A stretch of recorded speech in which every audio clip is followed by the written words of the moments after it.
evening. Today is April 27th, 2022, meeting of the City of Glendale's Landlord Tenant Ad Hoc Committee. I am calling this meeting to order at 6:05 p.m. First item on the agenda is roll call. May we have roll call, please?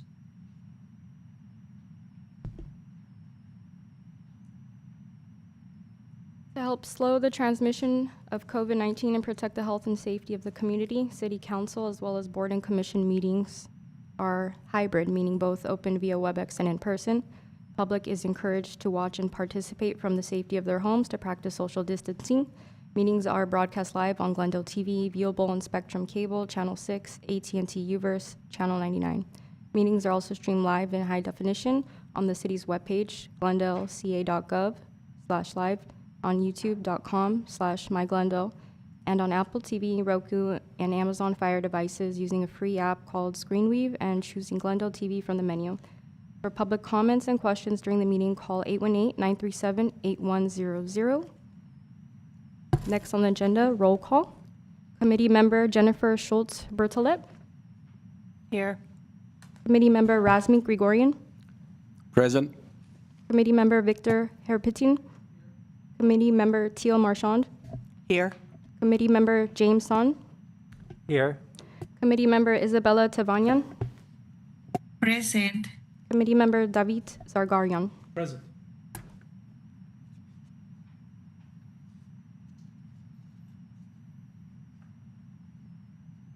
Okay, the next item on the agenda is the regular business agenda. May we have the report, please?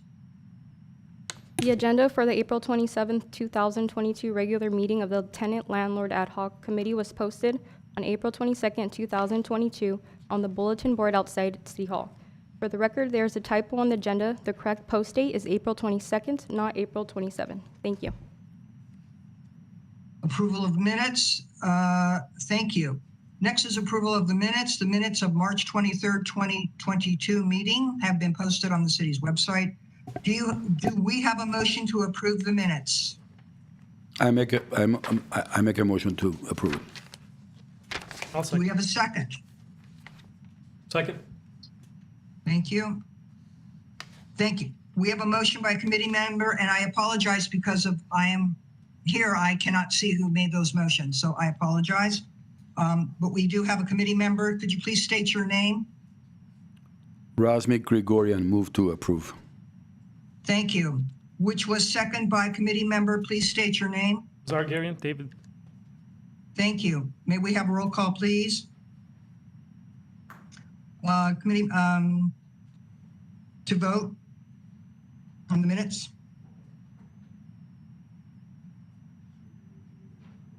Sorry. Committee Member Jennifer Schultz-Bertolette. I approve. Committee Member Razmi Grigorian. Aye.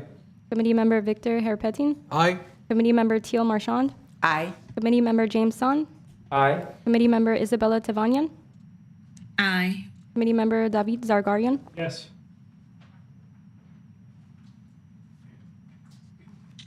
Thank you. Oral communication, what's next, please, on item 4? Next is oral communications. Discussion is limited to items not a part of this agenda. Committee members may respond to the speaker, but there will be no debate or decision. Do we have one caller on the line and one person in person.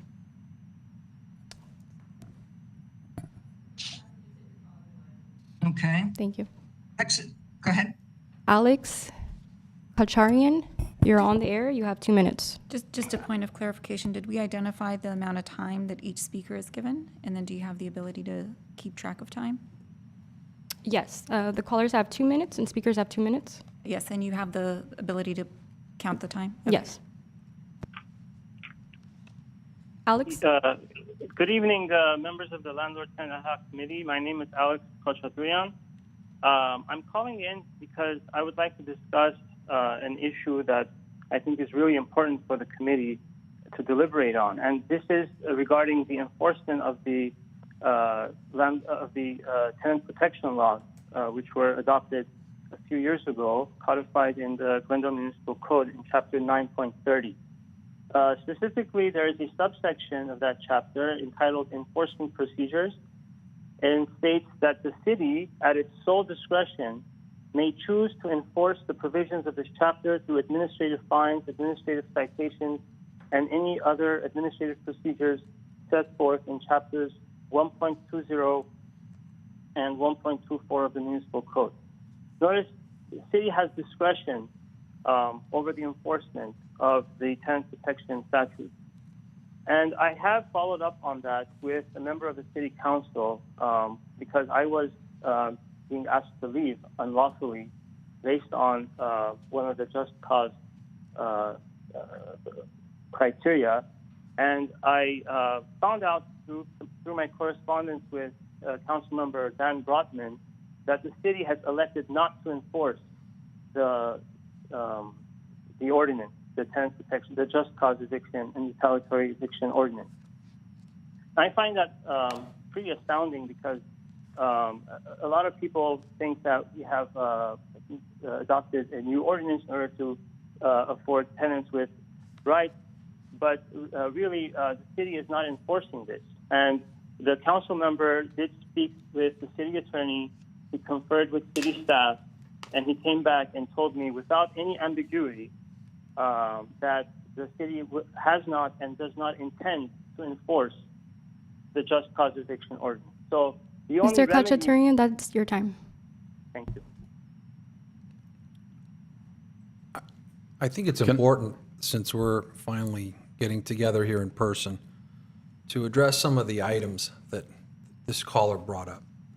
The first and the most important thing is, though we are appearing on the television, we're sitting here in this beautiful chamber, our role as a committee is simply as an advisory committee to the city council. We are not equal with them, we are not above them. Therefore, they are your legislatures, and we have been asked to present essentially a framework, some guideline to them that they can use in their wisdom to legislate. They are the elected officials. So from our purpose, it would be helpful for us to be able to collect, because the 7 of us are no different than the rest of the people in the community.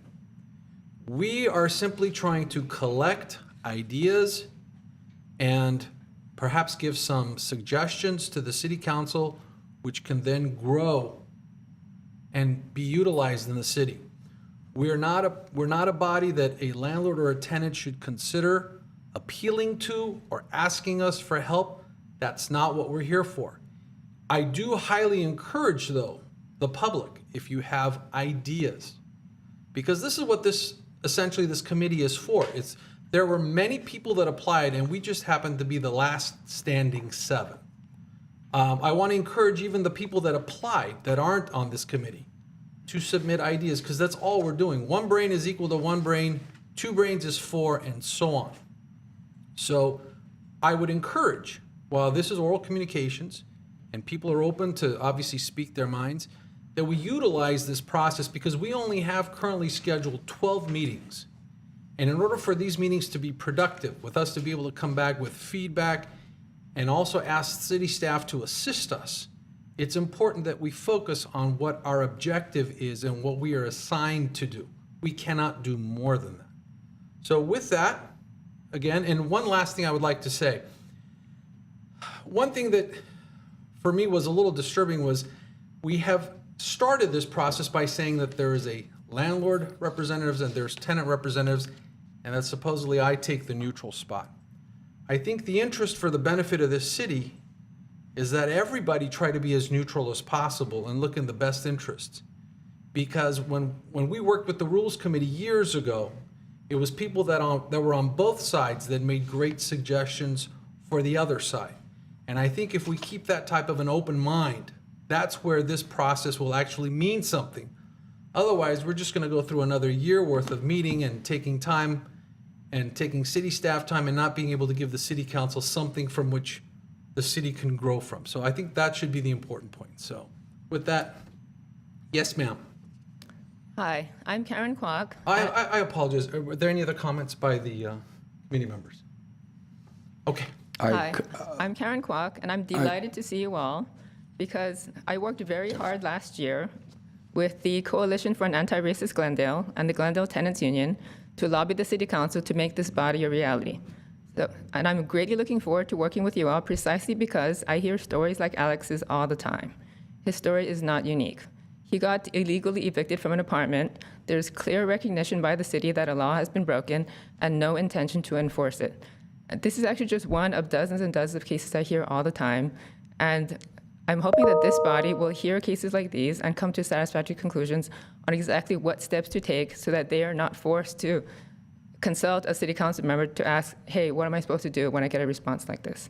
There are also other cases I hear. For example, another tenant just last week had her rent increased by just 25%, overnight.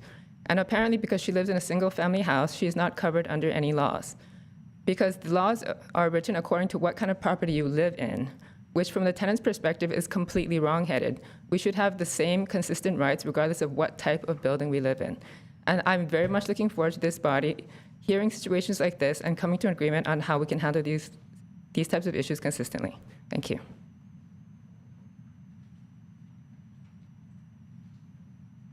Can I respond to that? Yes. Thank you for your comments. I second my colleague, Mr. Hirapetian's comments. That's completely what our mission is. And I would really like to see when there is a issue like what the lady and the gentleman on the phone brought up, I would really like to see more evidence and more concrete approach to it. And I'm sure if you bring this up with the city council or the city attorney's office, they will follow up because the laws are here for everybody to follow. And if there is a law, if there is an ordinance which is not complete, that's why we are here, to make sure that we enhance the ordinance and make sure that we refer it to the city attorney's office so that it will be implemented and enforced. But if there is an allegation, oh, somebody did this, somebody did that, I'm sure the landlord who raised the rent 25%, as vicious as it sounds, if it was illegal, even the courts wouldn't have enforced it. So if you are asking us to include all the residential units in here, I think that's a good idea. We will try and make sure that it is implemented. And again, we will ask the city attorney to enforce all the laws that they are here for us to follow. One important point, and again, since this is our first meeting in person, and I think it's important to kind of lay the groundwork so that, again, we can have productive results. At no time are we nor the city council intended to replace the role of the judiciary. The courts, if there is a question on how a law is to be applied or how a certain set of facts govern a situation given what the statute provides, that is in the realm of the decision-making and the powers that have been delegated to the court system. The city council cannot sit here and judge who is right and who is wrong. They are simply legislating the laws that are put forward. We're simply trying to give them some sort of a helpful process that makes those laws a little bit more understandable, maybe a little bit more applicable given what we're dealing with in today's times, along with some other ideas that may help. But ultimately, we're not here to decide if a 25% rent increase is improper or not. That's for the courts to decide. And I think if people think that we're just going to come here and just dump this all on one desk, unfortunately, the system does not work like that. The system is designed that there is an allocation based on how the disputes are to be resolved. And if it cannot be legislatively resolved, it must then go to the next step, okay? So please keep your expectations reasonable as to what we are even able to do, because we cannot just sit here and give wishful thinking. That's why it's important to find what these common grounds are so that we can say, how can a landlord and a tenant coexist with minimal city involvement, if any, okay? So that's where we need to go forward. And again, this is all about us collecting ideas. So with that, yes. I just want to remind everyone that we're still during the oral comment period. These are more appropriate to be reserved for committee member comments. So we could just move forward with the agenda so that we stay on track. But I do want to make a point of clarification. This body does not have the authority to do any sort of investigations, so filing individual complaints with this body would go nowhere. There is a process for that. You do want to reach out to the housing department that addresses these types of issues. Sometimes it's a misunderstanding of what the law is. For example, the 25% rent increase on a single-family home is regulated by state law. It's not by city law. And so these are issues that if the question were to come up with the housing department, there may be a simple, straightforward response. So I wouldn't encourage people to come here with their individual complaints because this body does not have the authority to act on those. So do we want to move on to the next item on the agenda? Bonnie? Yes. Are we done with comments? I certainly don't want to cut anybody off, but I would like to move on. Exactly. Somebody else will have a comment on that issue, why we cannot comment. Is there another comment? This is the oral comment time. This is when two individuals have called in or appeared in person to address the committee. You can ask questions of staff specific to the issues that were raised, but this is not the time to debate or discuss because it's not an agendized item. And as a result, it would not be appropriate for us to discuss it at this point. Now, if you have general comments that you'd like to make about the committee, then I would invite you to do it at item number 6, which is committee and staff comments. Thank you. Okay. We will continue. Next is the business agenda where we will have a few items that will be presented to us by staff. I would like to introduce Assistant Director of Community Development, Peter Zovac, who will introduce the items and staff presenting them. Peter? Thank you. Yes, committee members, this is the first of 4 presentations given to you tonight. It is called a Glendale Demographics Overview. We have a staff member from the Housing Division, Aram Manukian, who will be presenting on this item. And there are 3 more items that will be presented. We'll, after Autumn and the Glendale Demographics Overview, we'll be looking at an Affordable Housing Programs Overview, which came at a request from one of the committee members at the last meeting. Tenant Landlord Available Services, and then we'll end on the Rental Rights Program Overview. And I would only add to what the city attorney has added earlier, in that while this body is not here to make determinations on specific cases that people might present to you and ask for intervention, there are examples of cases of what they're going through, whereas, for instance, on tonight's Rental Rights Program Overview, you might obtain an overview of the Rental Rights Program, remember a comment made by a speaker under oral communications and a situation, and then further ask how that might apply under rental rights, and then the committee might come together on a recommendation of making a change if they feel necessary to address what they had heard from that speaker. And so that's how I see that all of our presentations tonight going for you. So with that, I'll turn it over to Autumn Manukian, presenting on the Glendale Demographics Overview. Hi, good evening, everyone. My name is Autumn Manukian. Like Mr. Zovac mentioned, I'll be talking about the demographic profile of Glendale. Just kind of like a precursor. Most of the data we got is from the U.S. Census Bureau, but it is from the year 2020. As you guys know, the decennial census, that everyone that happens every 10 years, occurred in 2020. The results of that for cities and local municipalities will be released in May 2022. This is from the American Community Survey for the most part, and whatever information we were able to get from the decennial census.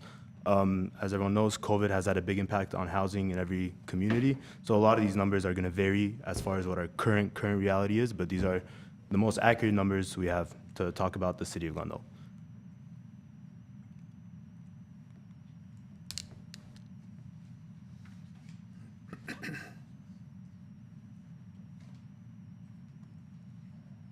Perfect. So the city of Glendale's population is just under 200,000. You can see how big LA County is as a whole. It's about 10 million. Glendale accounts for just under 2% of LA County's total population. And we have about 79,743 households here at the city. Households are any living quarter that's used by people to live in. At least that's how the census defines it. And at the time these surveys were taken, 74,766 of those almost 80,000 households were occupied, meaning the rest were vacant. Average household size has been pretty consistent, just around that number, 2.64. So that can give you kind of, I guess, a general idea of the makeup of and distribution of how people are living. This is, again, just to show the occupancy rate of the city of Glendale. 6.2% of our household units are not occupied, whereas 93.8% are occupied. That means someone's living in them and using them frequently. And if they were absent during the time of the data collection, it must have been they were temporarily absent and intending on coming back. The vacancy rate, this information we got from the Glendale Water and Power. This kind of shows since 2020, the amount of units that have been filling up. It's also a very good indicator of the rental market in general. You guys can see the mean vacancy rate for 2021 was 1.4%, and currently 0.9%, so just under 1% is our vacancy rate. That means that's how many empty units we have right now in the city of Glendale, meaning over time since the census information, we've had a lot more people moving in and occupying the empty units. Of course. Just prior to this statement that the current vacancy rate is less than 1%, you just said that there are unoccupied units 6.2%. So there is a huge difference in there. How do you explain that discrepancy? Thank you for the question, Committee Member Gregorian. So the way I would explain is what I said in the beginning. This information is from 2020. So the American Community Survey of the U.S. Census Bureau, this slide that's currently up, and the following slide was the information we got from Glendale Water and Power. So they use these measures in their systems and their databases to measure the vacancy rate, and this is the one of 2022, March until the beginning of 2021. Any idea how accurate these are? Because a drop of more than 5% in almost 2 years is kind of a little questionable. Sure. Again, keep in mind the effects of the pandemic and the housing market, which might account for the variance. But again, until we see more data from the Census Bureau, we can't really say for sure what the cause of that variation may be. But the current accuracy of the Glendale Water and Power units is fairly accurate. The city does a pretty good job of making sure that it tracks which units are even, made for living quarters or considered housing units. So these are pretty accurate for the most part, and they do tend to match up with census data over time. Okay, thank you. The criteria on the vacancy, does that include single-family households as well, or is it 2 or more? That is correct.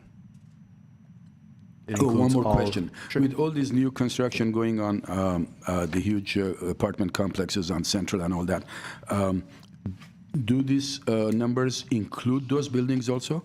So this, it depends on this chart right here. I would assume as soon as those brand new units, any new units are made available for rent or for purchase, whatever they may be, then they are included in the data. However, if at the time the census data was taken, it was still under construction or it wasn't on the market, then it wouldn't count. It's solely, it has to be available for living in at the time the data was collected. That's the criterion.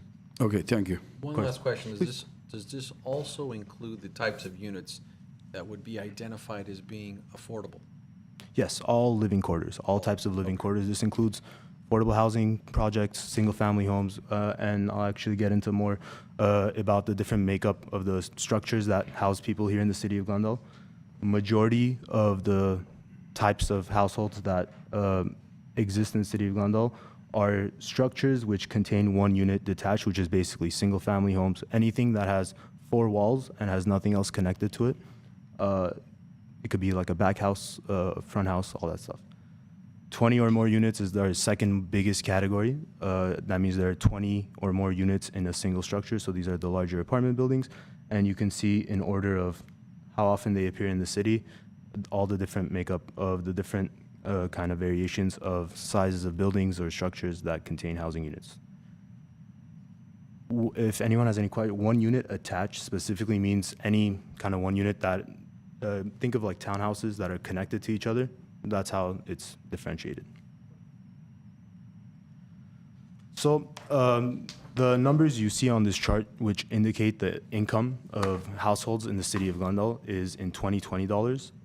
So again, not necessarily the same as today's dollars, but you can see here the average makeup or the average income of different households. We have a pretty, I guess, normal spread with our biggest categories ranging from 100,000 to 149,000 in income and 50,000 to 74,999. The units themselves in Glendale also have various bedrooms available for housing. Out of the total 79,743 housing units, we have about 20,000 one bedrooms, just over 5,000 studios, and 30,000 two bedrooms.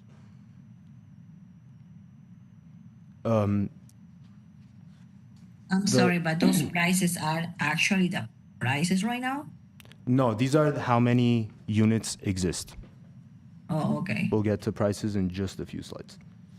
So housing tenure is basically owner occupancy or renter occupancy, whether, and this shows kind of how the households themselves are distributed among the city of Glendale. 34% of households are owned by one or more of the people living in them, and 66% are rented.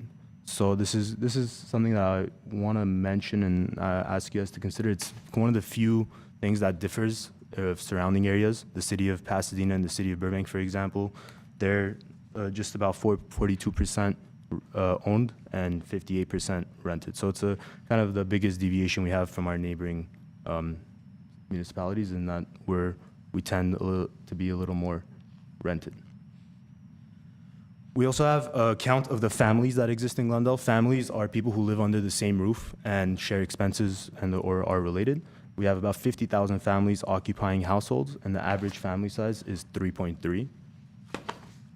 And we also have different types of households that exist in the city. We have about 30%, 27.9% of our households are living alone.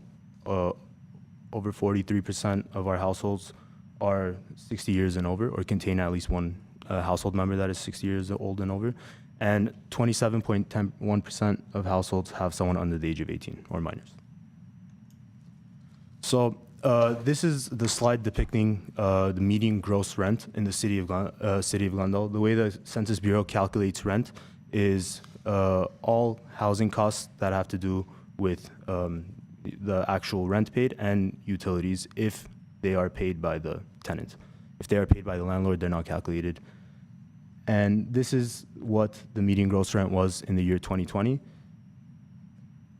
Median counting all units was about $1,711.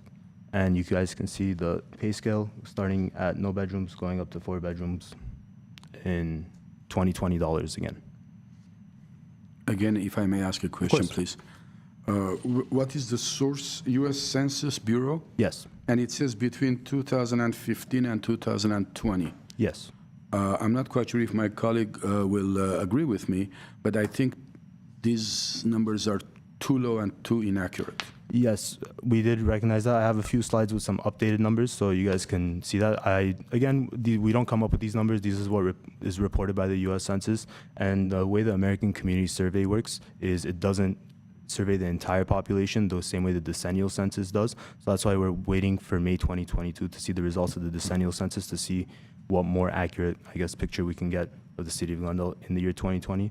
But for any more updated things, we do turn to other sources online, more reputable companies and listing websites, which we'll be talking about in just a slide or two. But we rely on those numbers, correct? The way that city staff, and maybe Mr. Zovak can explain more if you guys would be interested, depending on the program, we do have certain data sources that we use. For example, with Section 8, HUD provides a lot of the direction on what data that we need to look at.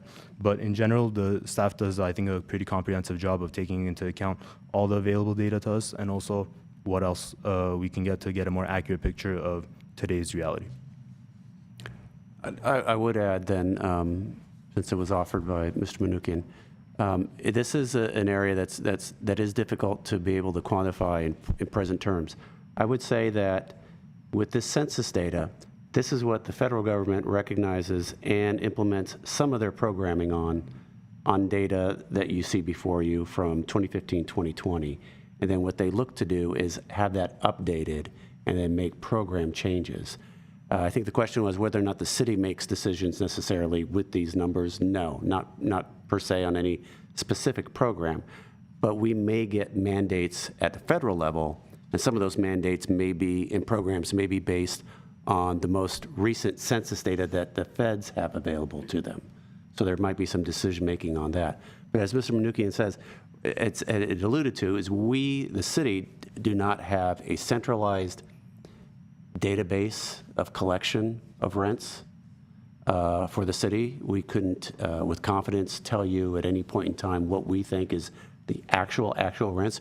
We would have to go through, and we've done this in the past, at times that City Council has looked at the issue of, the most recent example was the issue of possibly establishing a rent registry, which would require landlords to, on an annual basis, excuse me, on an annual basis, register their units, and in that registration, indicate what their rents are for the 1s, 2s, and 3 bedrooms. Had that gone through, we would have, moving forward, been able to give you a more accurate, or anyone, and make decision-making on a more accurate database. Absent that, we look to the census data, and then we look to available online measures that we could find as well, and come up with some estimates in between. I realize that, and that's fine. However, I would like to know this U.S. Census Bureau and all these numbers, do they specifically refer to City of Glendale, California, or an area in Los Angeles County, or what kind of an area does it cover? Since this sounds so inaccurate for people who are there every day, it is our business to handle these things, and I can assure you that these numbers are incredibly inaccurate.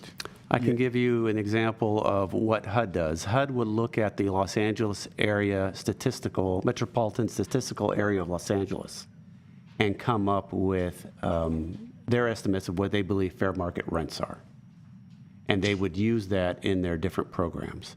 So they do take census into consideration, but they do more for regions and establish a fair market rent that they will then use to run some of their programming that they do.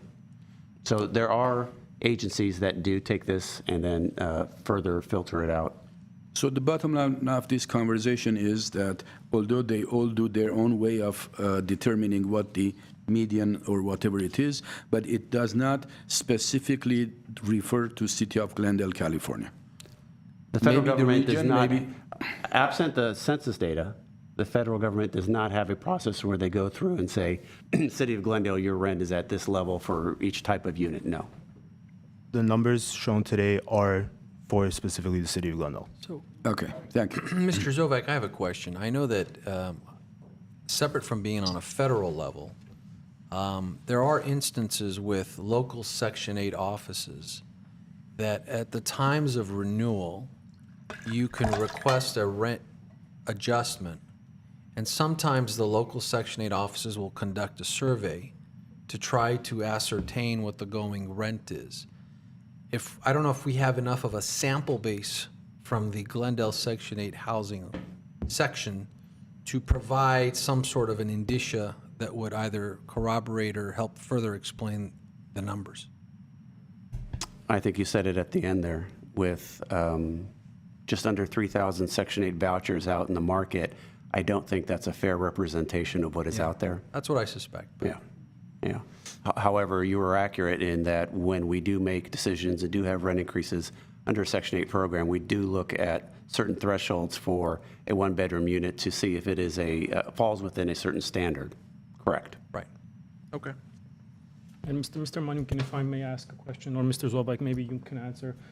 Does the Census Bureau or HUD offer mean figures instead of median figures? Because we may understand that median figures may be misrepresented or flawed. Sure. Yeah, they do. But I'm not sure if it's included in the 5-year data set. It might be year on year, but they do. And can we get a report on that once the May figures come out for the 2020? Sure, no problem. Yeah, happy to do that. Yes, this body will be meeting for the next 11 months, so certainly any updated data that comes through, we should be bringing that up and back to the committee. Okay, so moving on. The median gross rent this slide is also up to kind of display how we compare to our neighbors in Burbank and Pasadena and LA County as a whole. The gross rent at 2020 with 2020 numbers was $1,534 for the County of Los Angeles and the 3 Tri-City area that we always refer to see how we're doing. They're within the same range, more or less, with Glendale being lowest. So these are some updated numbers for you all. I'm more than happy to provide the sources. We don't rely on these sources too much just because they use digital solution companies, AI, and things like that to collect these numbers. And these are the means of the rents posted on all these listing and property information websites available to us. But these are the best ones and the most reliable ones, the most popularly used ones online.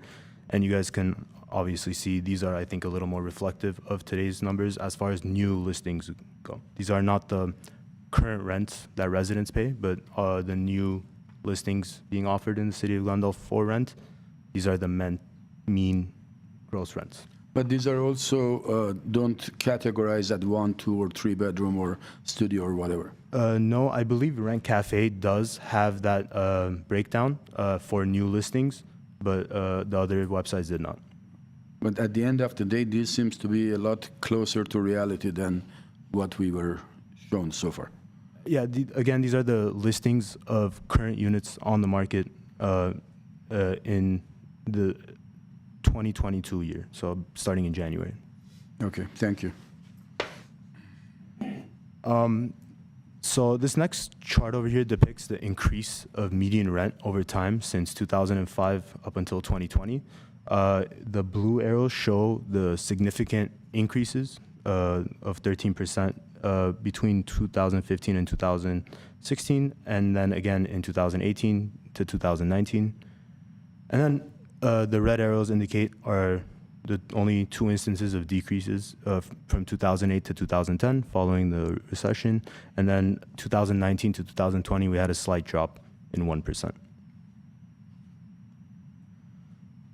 And our last slide will show you the cost burden status of renter households. So just to explain that real quick, cost burden means you pay more than 30% of your income towards rent. And it's an indicator of the health of a renter's market and a bunch of other useful statistics. Out of the total renter households, 36.3% are not cost burden, while 63.7% are cost burden. And that concludes my presentation. Happy to answer any further questions you may have. I have one question. Do we have any data, local data, concerning independent landowners versus company-owned landowners, real estate companies that own apartment buildings versus mom and pop? We don't have anything readily available. Something like that would really have to be researched by staff and take time to calculate. That was actually another consideration of when the council considered establishing a rent registry. One of the other data points we'd be able to start collecting moving forward if it was approved would be the type of ownership of rental units that are out there.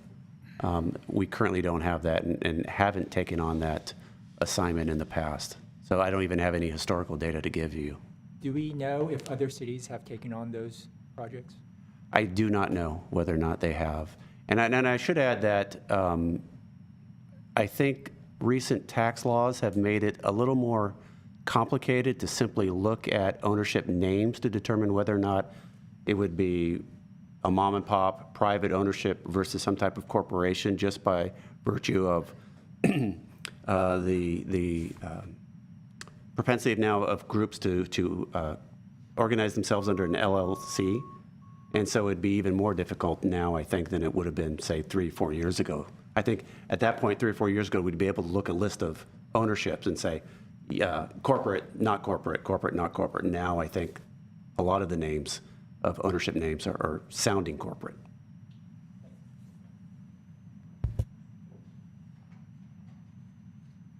Thank you so much. Thank you for that. Peter, next is Affordable Housing Programs Overview. Madam Facilitator, we have a speaker on the line. Okay, go ahead. Herbert, is this? Yes. Herbert Milano, you have 2 minutes.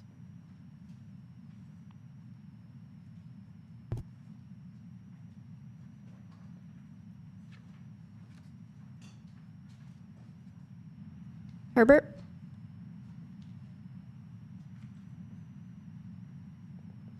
Hi,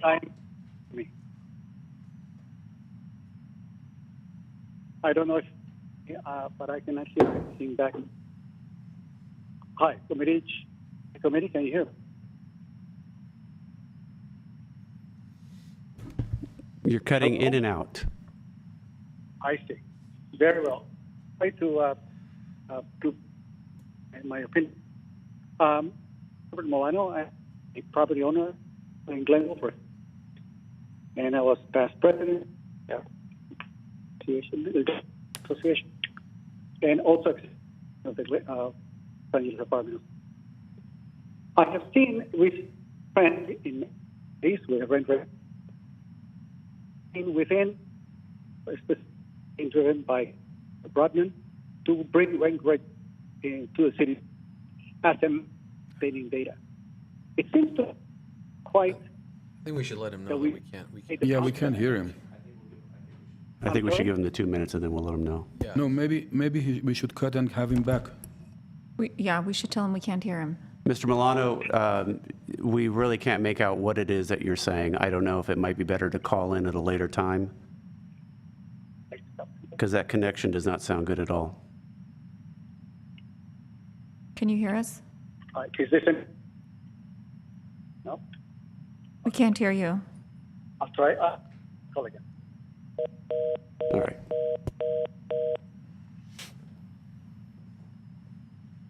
Would you like to continue now? If he calls in, we can stop. Yeah, that's fine. Yeah, we'll continue Okay. with the next presentation.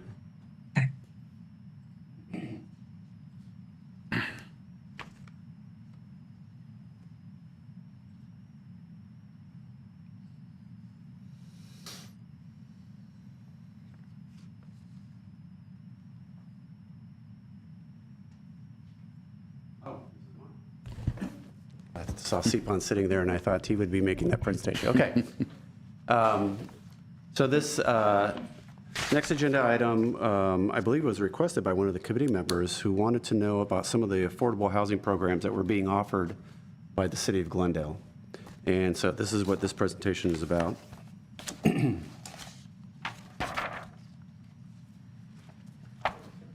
you.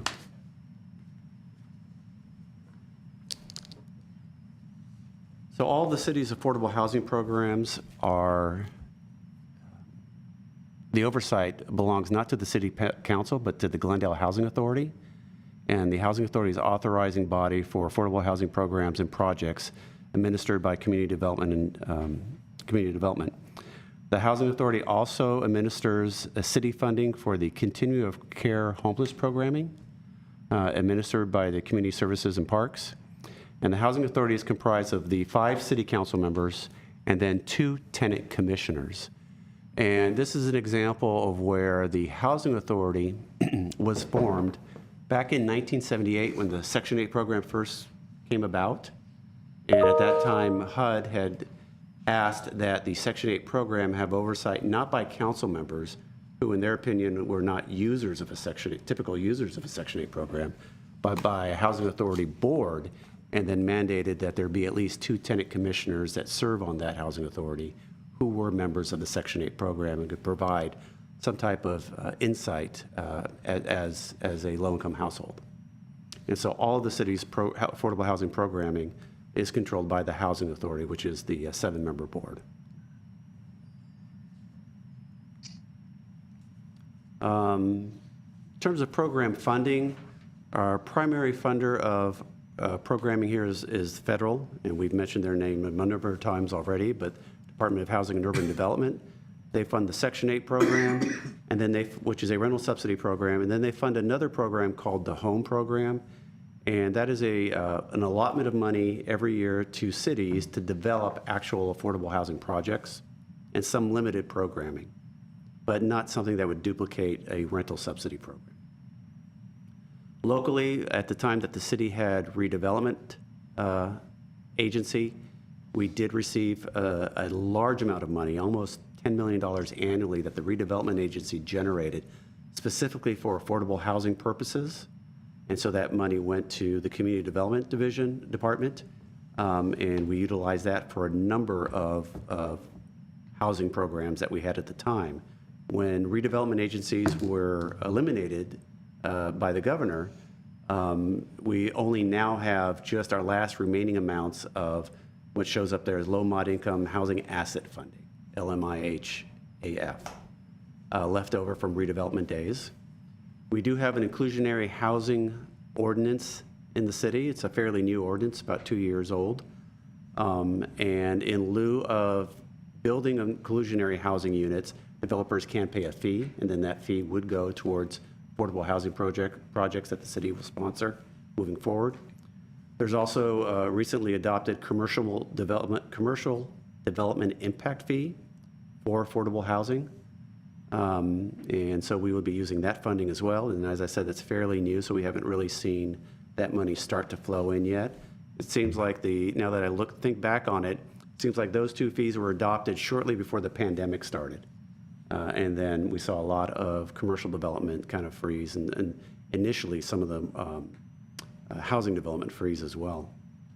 And then we have Measure S money, which is also a pre-pandemic, but fairly strong during the pandemic sales tax measure that was put on the ballot and approved by the voters.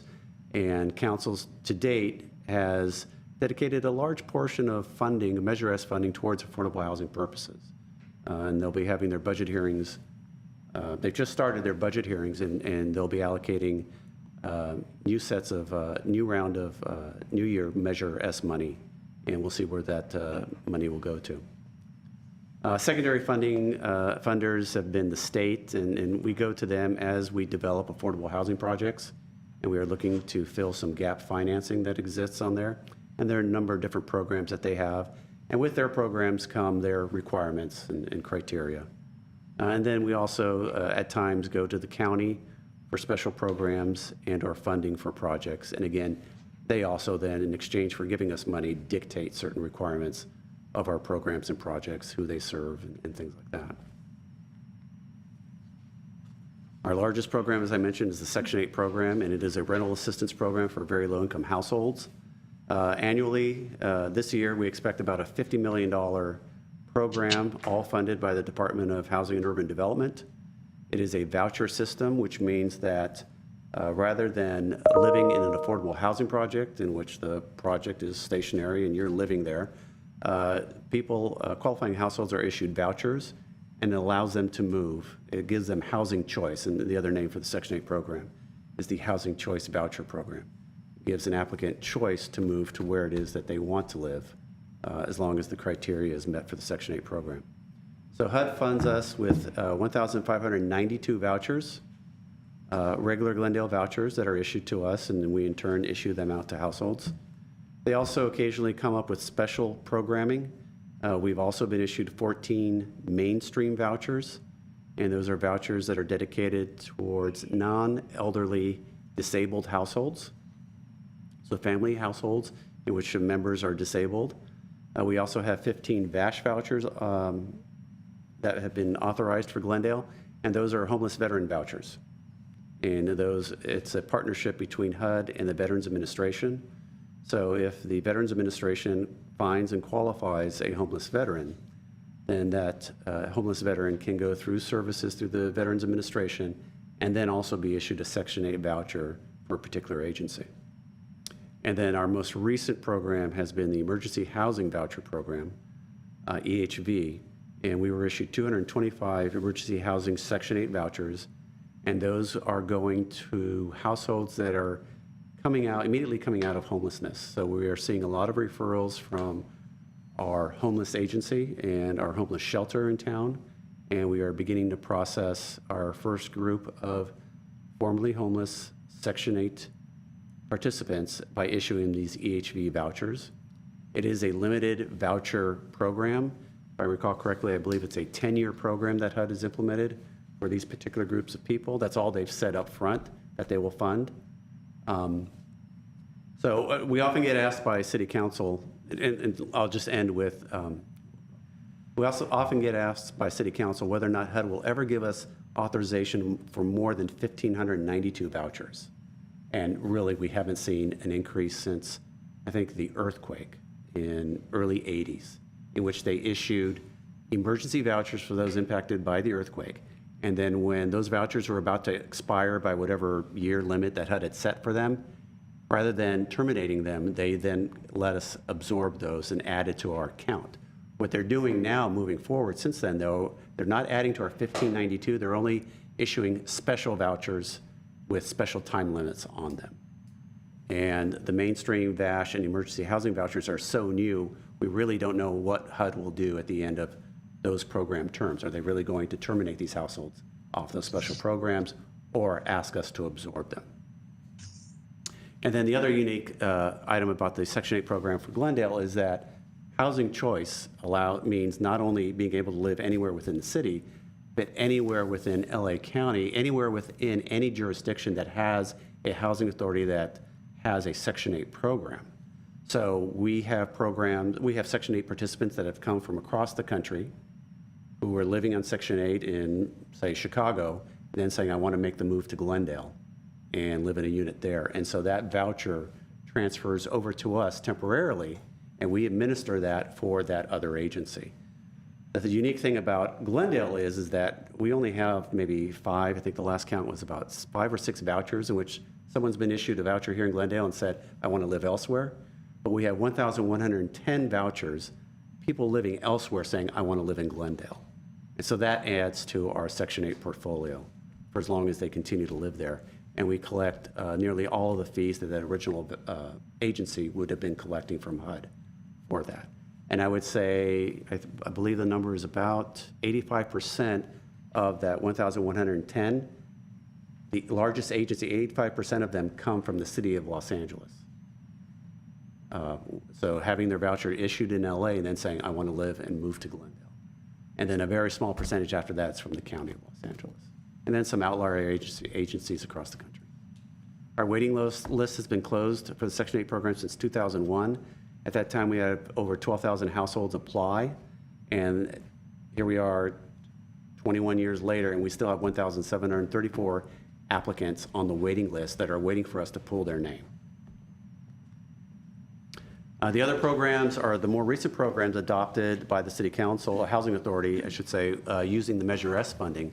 They established a monthly housing subsidy program, a temporary program that's providing $300 a month in subsidy towards housing needs. The council established it only for Glendale seniors.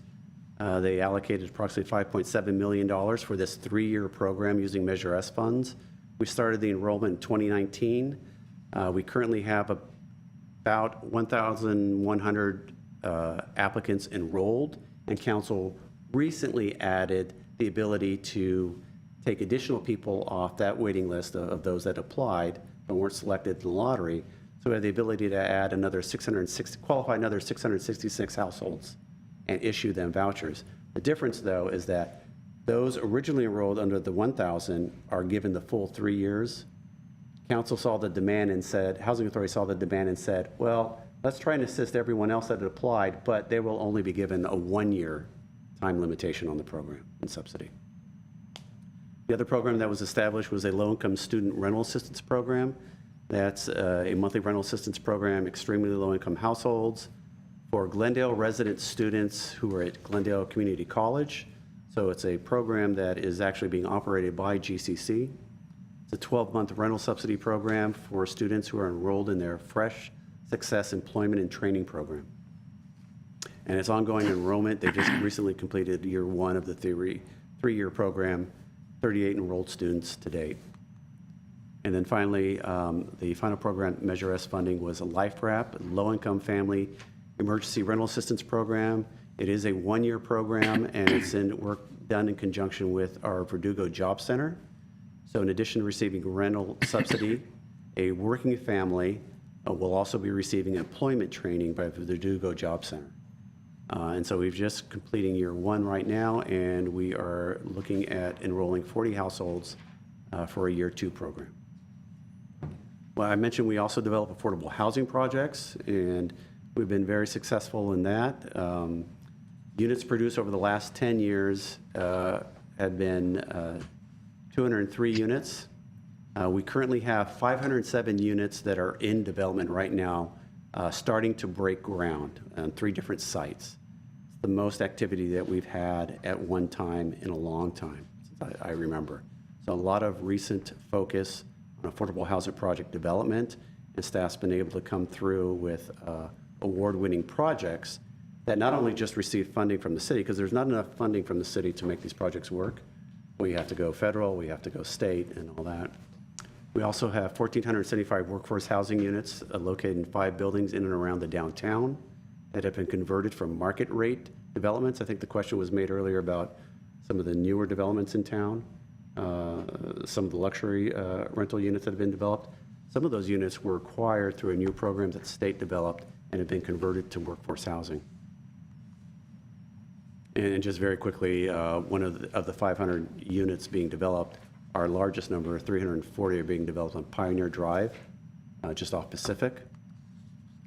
We have broken ground on Citrus Crossing, which is just down the street on the site that was formerly occupied by,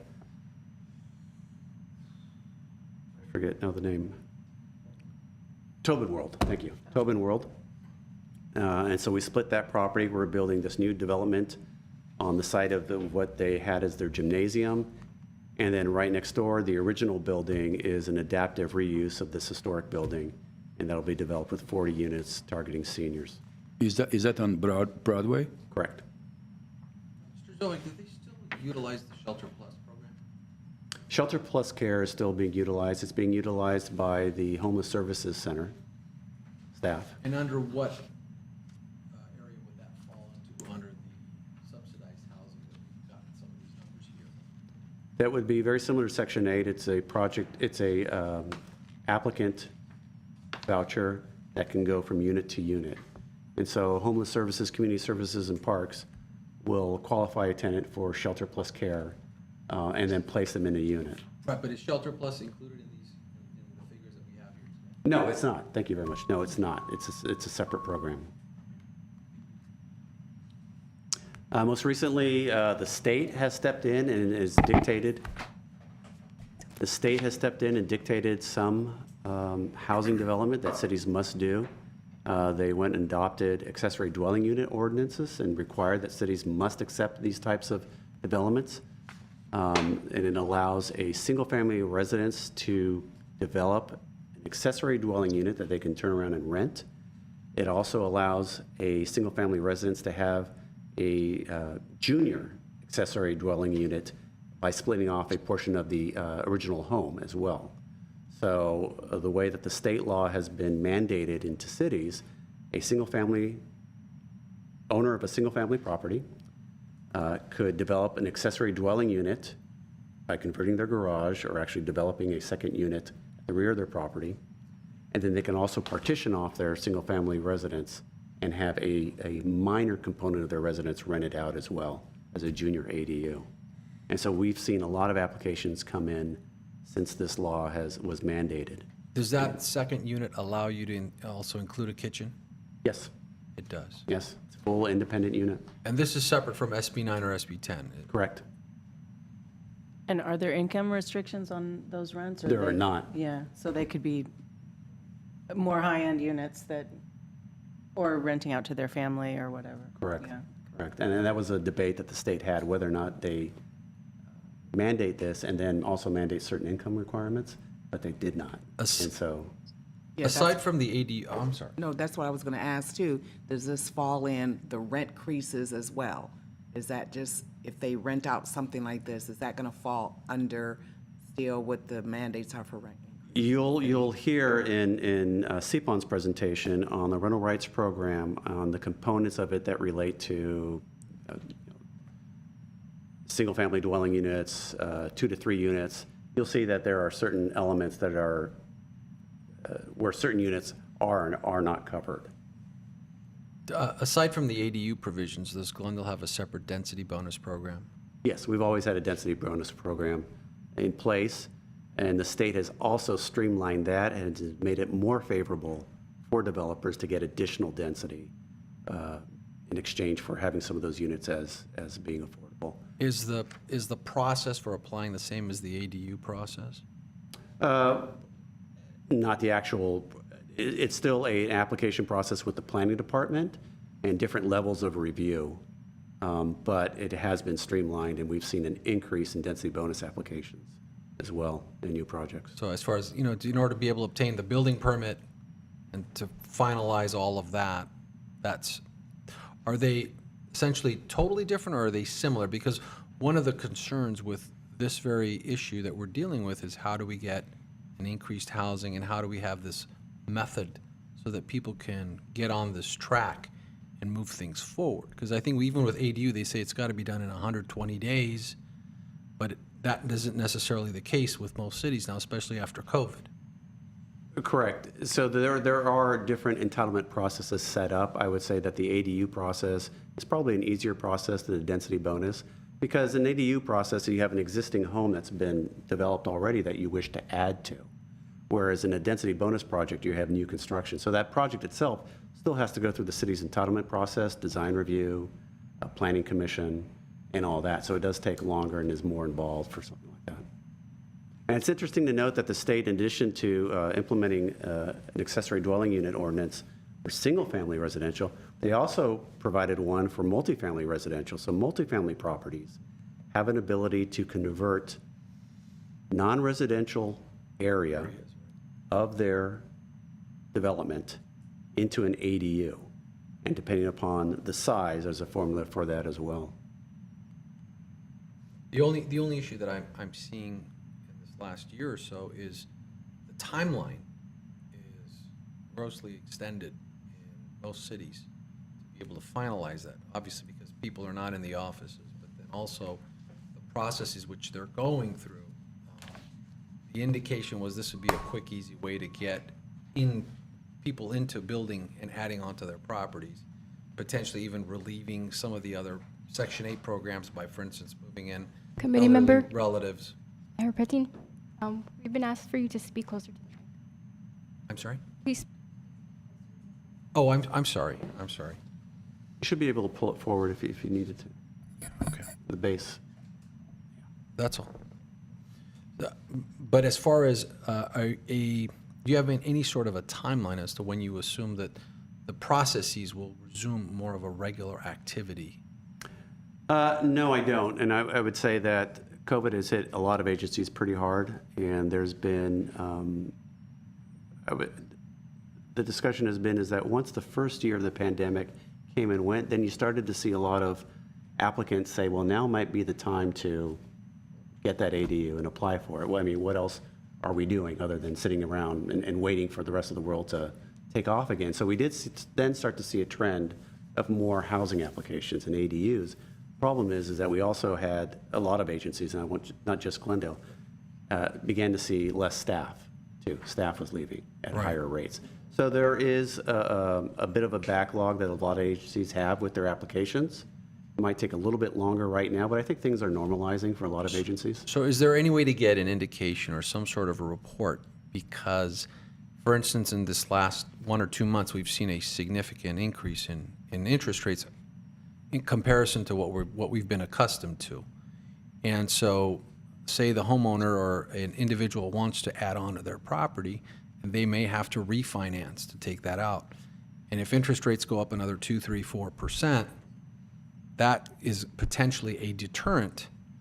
And so that's why sometimes the quick turnaround with the city is there a mechanism without burdening the city staff that can be achieved so that people can essentially make the quick decisions.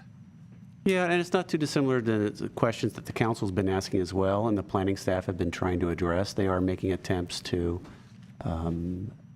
ease the backlog of applicants, and then come up with a more streamlined process for moving projects forward. Here in Glendale, we are looking at changing our building and planning software system to a new system that will then begin to allow electronic submissions of building plans and a whole plan check process back and forth electronically.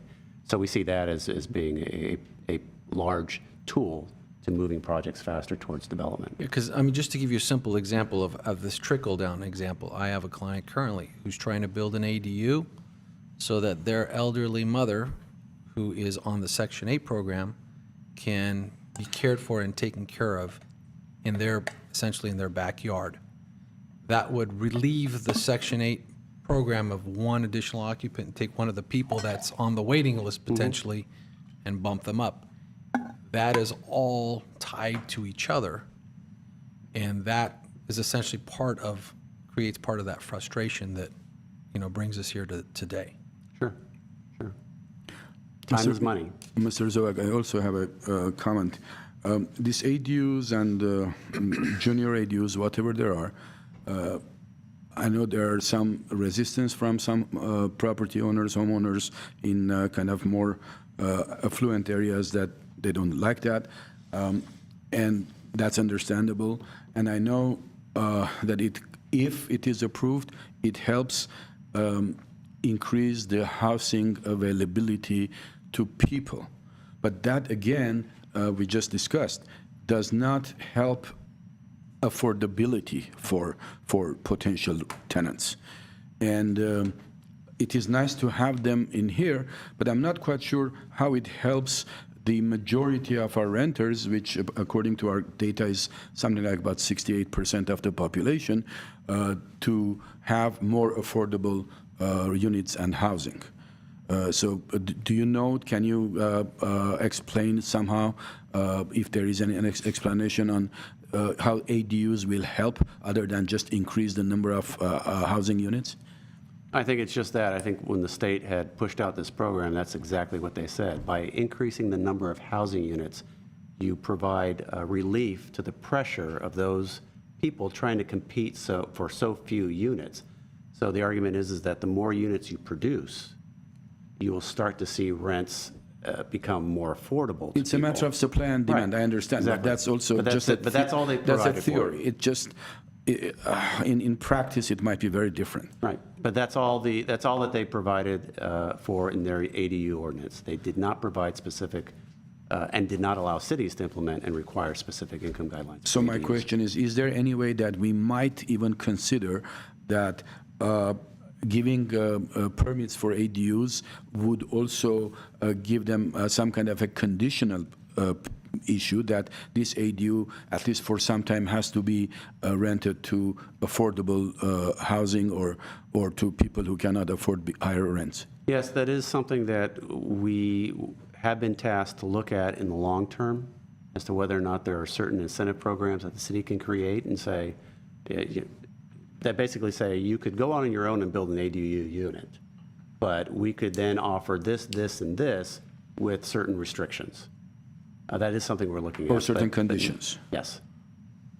Can't mandate it, but you can maybe offer an incentive that can make an owner reconsider and say, well, I'll take that incentive and I will take the reduced rent enable for what you give me. So that's what I go back to. I like that, but I also go back to my hope would be that the ADUs would still fall under the rent the restrictive rent requirements overall. If they don't want the incentive, it still has to fall within the other rental laws. Right. In terms of increases, how much this would be, and then how you increase, because we all know that especially with private owners in particular that I have found out, they tend to believe they can just jump the prices at, increase at any rate. And then again, the problem, if we're still going under, the laws are different with single-family homes. Then we go back to that again. And that's a good point. Our affordable housing projects that we develop are affordable from the start for the life of the project, and the affordabilities range anywhere from 55 to 75 years. Those projects, because they have covenants recorded against them, are exempt from nearly all rent control laws that the state has passed, just cause eviction, and you'll hear that later, rental rights programs. Because they have their own track, they were developed with a certain requirements on the rent that could be charged, and so there are separations for that. Any future program that might condition an ADU unit as affordable would also follow something along those lines. Because I agree, it would be a waste of time to develop an ADU and then have it a year later, rents make it unaffordable. Mr. Zovak, can all new housing that's being developed avoid affordable housing by just merely by the payment of the inclusionary impact fee? Correct. They can. So they're not, essentially, if you have a 50-unit development, you don't have to have one single affordable housing unit if you were to pay the inclusionary housing fee? That is correct. Correct. Has there been any discussion in allowing affordable housing as a potential option? Even though certain units could be excluded under the housing impact fee having been paid, but still allowing for affordable housing for other individuals who are obviously looking for housing, rather than make this a bidding war?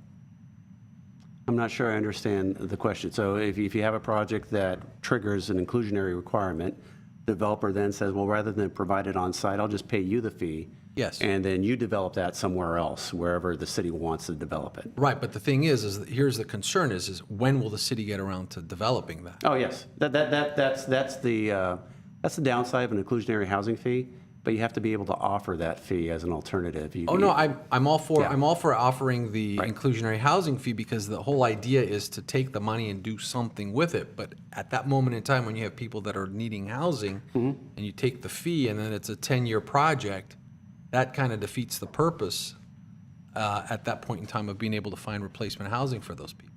Correct. It's not as fast as that market rate project's being developed. Right. How much is that fee, the inclusionary fee? I don't have that with me right now. I can provide it at the next meeting as a follow-up. But it's a square footage of the project that's being developed. And It'd be interesting to know the comparison of that versus the cost of building a unit, an affordable unit. I mean, it's probably a fraction, right? Well, usually is not for developers who really want to maximize their profit and their income. They prefer not to have affordable or low-income housing in their projects, as you probably know that. For whatever reasons, whether we agree or disagree with it, that's their. They prefer to pay that fee, but have their building so-called luxury and high income and all that. It really depends on the preference. But the most important thing is if and when we collect these fees, then Mr. Hyerpetian is asking a good question. We really need to try to be as fast as possible and develop these projects as quickly as possible because the need is there. Does the housing authority also have the ability, for instance, with these developers that are able to pay the inclusionary housing fee, is there the ability to also incentivize them by saying, okay, you're developing a 50, we have an inclusionary housing fee, you can pay so much. Guess what? If you're willing to tack on an extra 4 units, for instance, if allowing space allows it, to incentivize the developer to say, those extra, congratulations, you're already building 50, you can build 4 more, and we're going to allow you to have a cost per unit value for that property. But in the meantime, you're going to get some additional rent that you otherwise would not have been, but you're going to allow these people into your property. Yeah. I think you're getting into a broader policy discussion that Yes. all councils have had when they've considered and adopted inclusionary housing ordinances. What do you set the rates at? Do you set it at an actual gap And if you do, are you really going to have developers? Is it going to be so prohibitive that you're not going to have development because it's an actual gap? And I can tell you there have been meetings where you have developers there saying it's too high and advocates saying it's not high enough. And it's always been a matter of compromise between all the agencies that have adopted them. What I'd like to add also to your point, I think we also need to be able to change the narratives about affordable, low-income individuals. And I think this is what this committee can do. Because I believe, I don't want to misquote, but I'm almost certain there was an organization, it may still be ongoing, called Modest Means. And I read it about them in a book called Me to We. And I remember this was a professor at a university. He had gone through a divorce, had children, but he was a working professor at a university and could not afford certain things. So sometimes when we get into, and let me go back, the reason he created his organization, because it was working people, like teachers with replicable, professional careers that just didn't make a lot of money. And that's, no dig to them, right? It's not it's not their fault they don't make enough money, even as a teacher. So I think sometimes developers and owners think that, if we start having people that can't really afford, it's almost like they're truly, truly poor, without a job type of people. And I don't even know if poor is the accurate word, but for lack of better words, do you see what I'm saying? That we need to change the narratives that there are a lot of people in this day and age that have decent jobs, work very hard, but the jobs are not providing the income.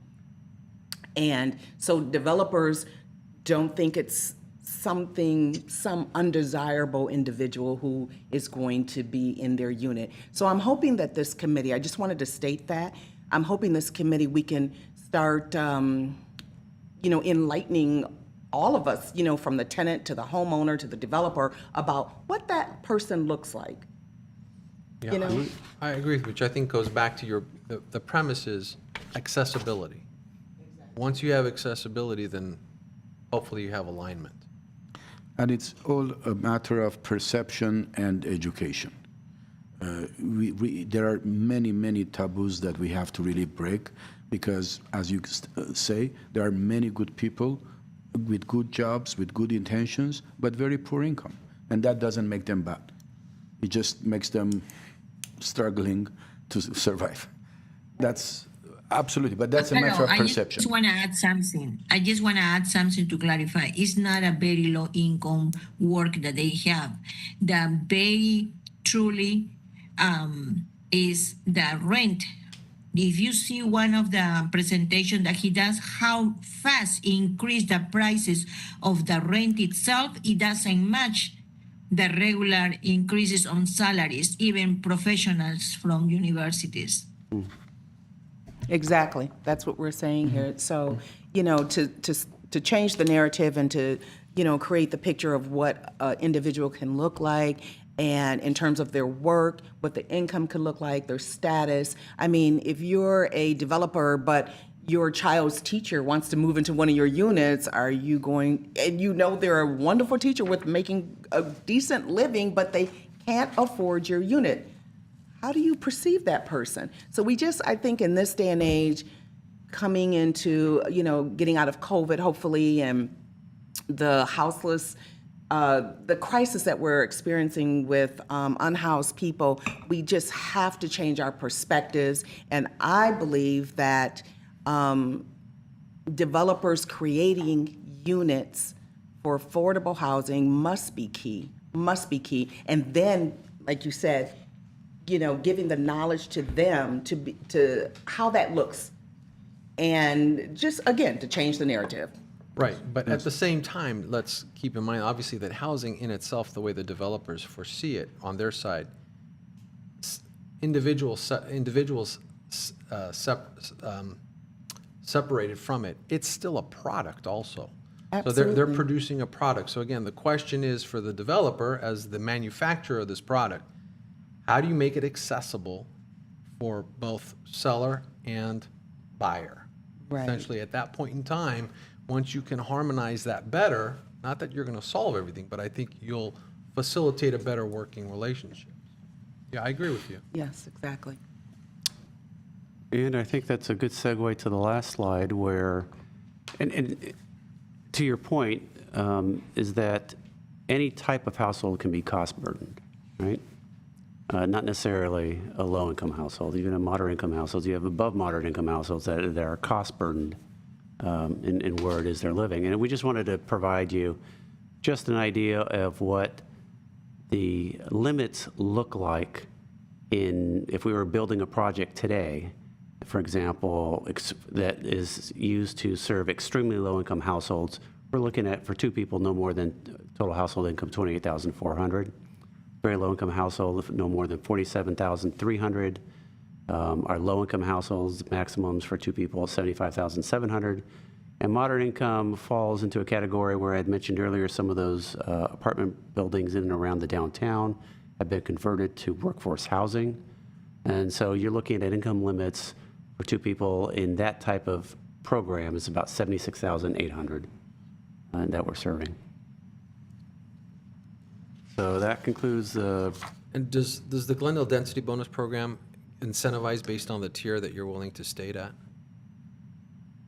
The tier that you're willing, that the developer's to willing? accept it, yeah, because I know like in the city of Los Angeles, depending on what rents you're willing to consider, they will factor that in any density bonus calculations.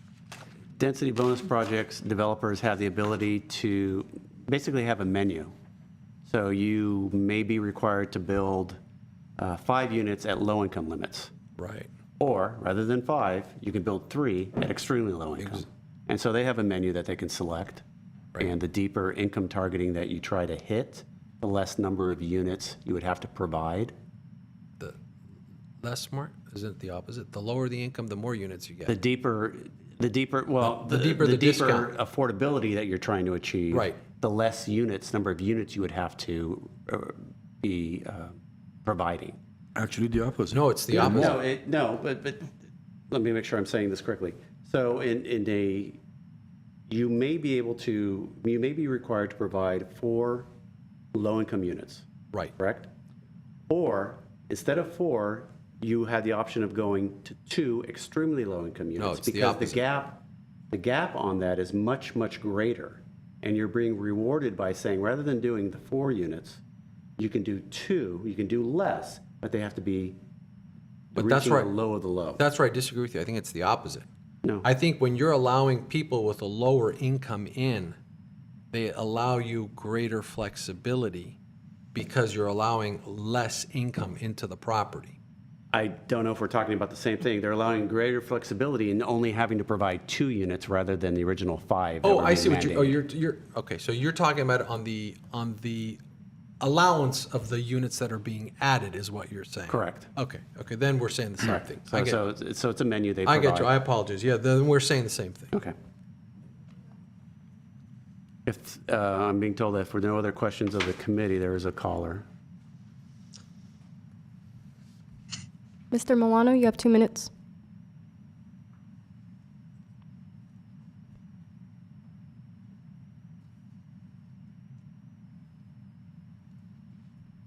Mr. Milano?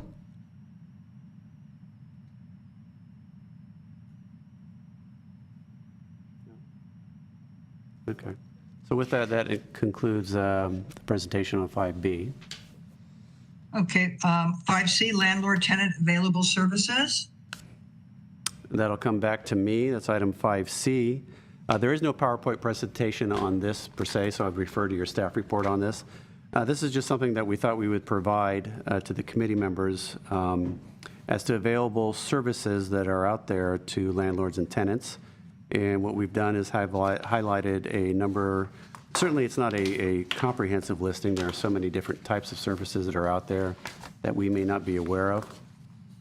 But some of the more immediate agencies and programs that are out there, as you'll hear in the next presentation with regards to the rental rights program, We also have City of Glendale staff that help monitor and implement the rental rights program. And so for those landlords and tenants of Glendale that have questions, comments, concerns with regards to RRP, can contact dedicated staff. There's also an agency that the City Council provides funding to provide services in Glendale. It's the Housing Rights Center. And they provide free fair housing services to residents throughout LA County. Housing counselors are available to answer questions on landlord-tenant counseling issues, discrimination investigations, and they provide outreach and education. Provided a number and website for that agency. There's also another regional agency called Neighborhood Legal Services, NLSLA. They also happen to have an office in Glendale on Chevy Chase. They provide services for such as tenant protections, disability accommodations, a limited eviction defense. They help address illegal rent increases, housing discrimination, Section 8 public housing issues, and they help with tenants experiencing domestic violence. There's another regional agency called Stay Housed LA. It's a partnership between LA County, City of Los Angeles, and local community and legal services providers. Kind of a newer agency, and they provide residents of LA County from Lancaster to Long Beach with information and resources to keep people in their homes. And then finally, the Armenian Bar Association, in terms of providing local services, a pro bono clinic where members of the public may visit and inquire about general legal issues, with some of those issues related to rental issues. And then finally, 211 LA. It's kind of a clearinghouse for all of LA County services. I don't know if you've ever had occasion to call them. It's like calling 311, but it's 211.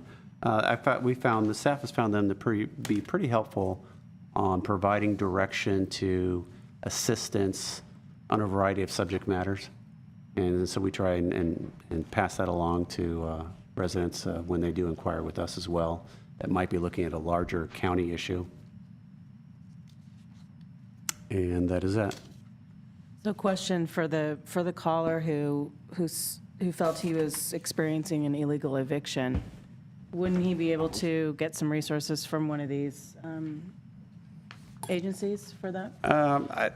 The caller specifically mentioned the rental rights program, and so with that particular issue, I think the only appropriate staff or agency to call would be the City of Glendale for that particular question.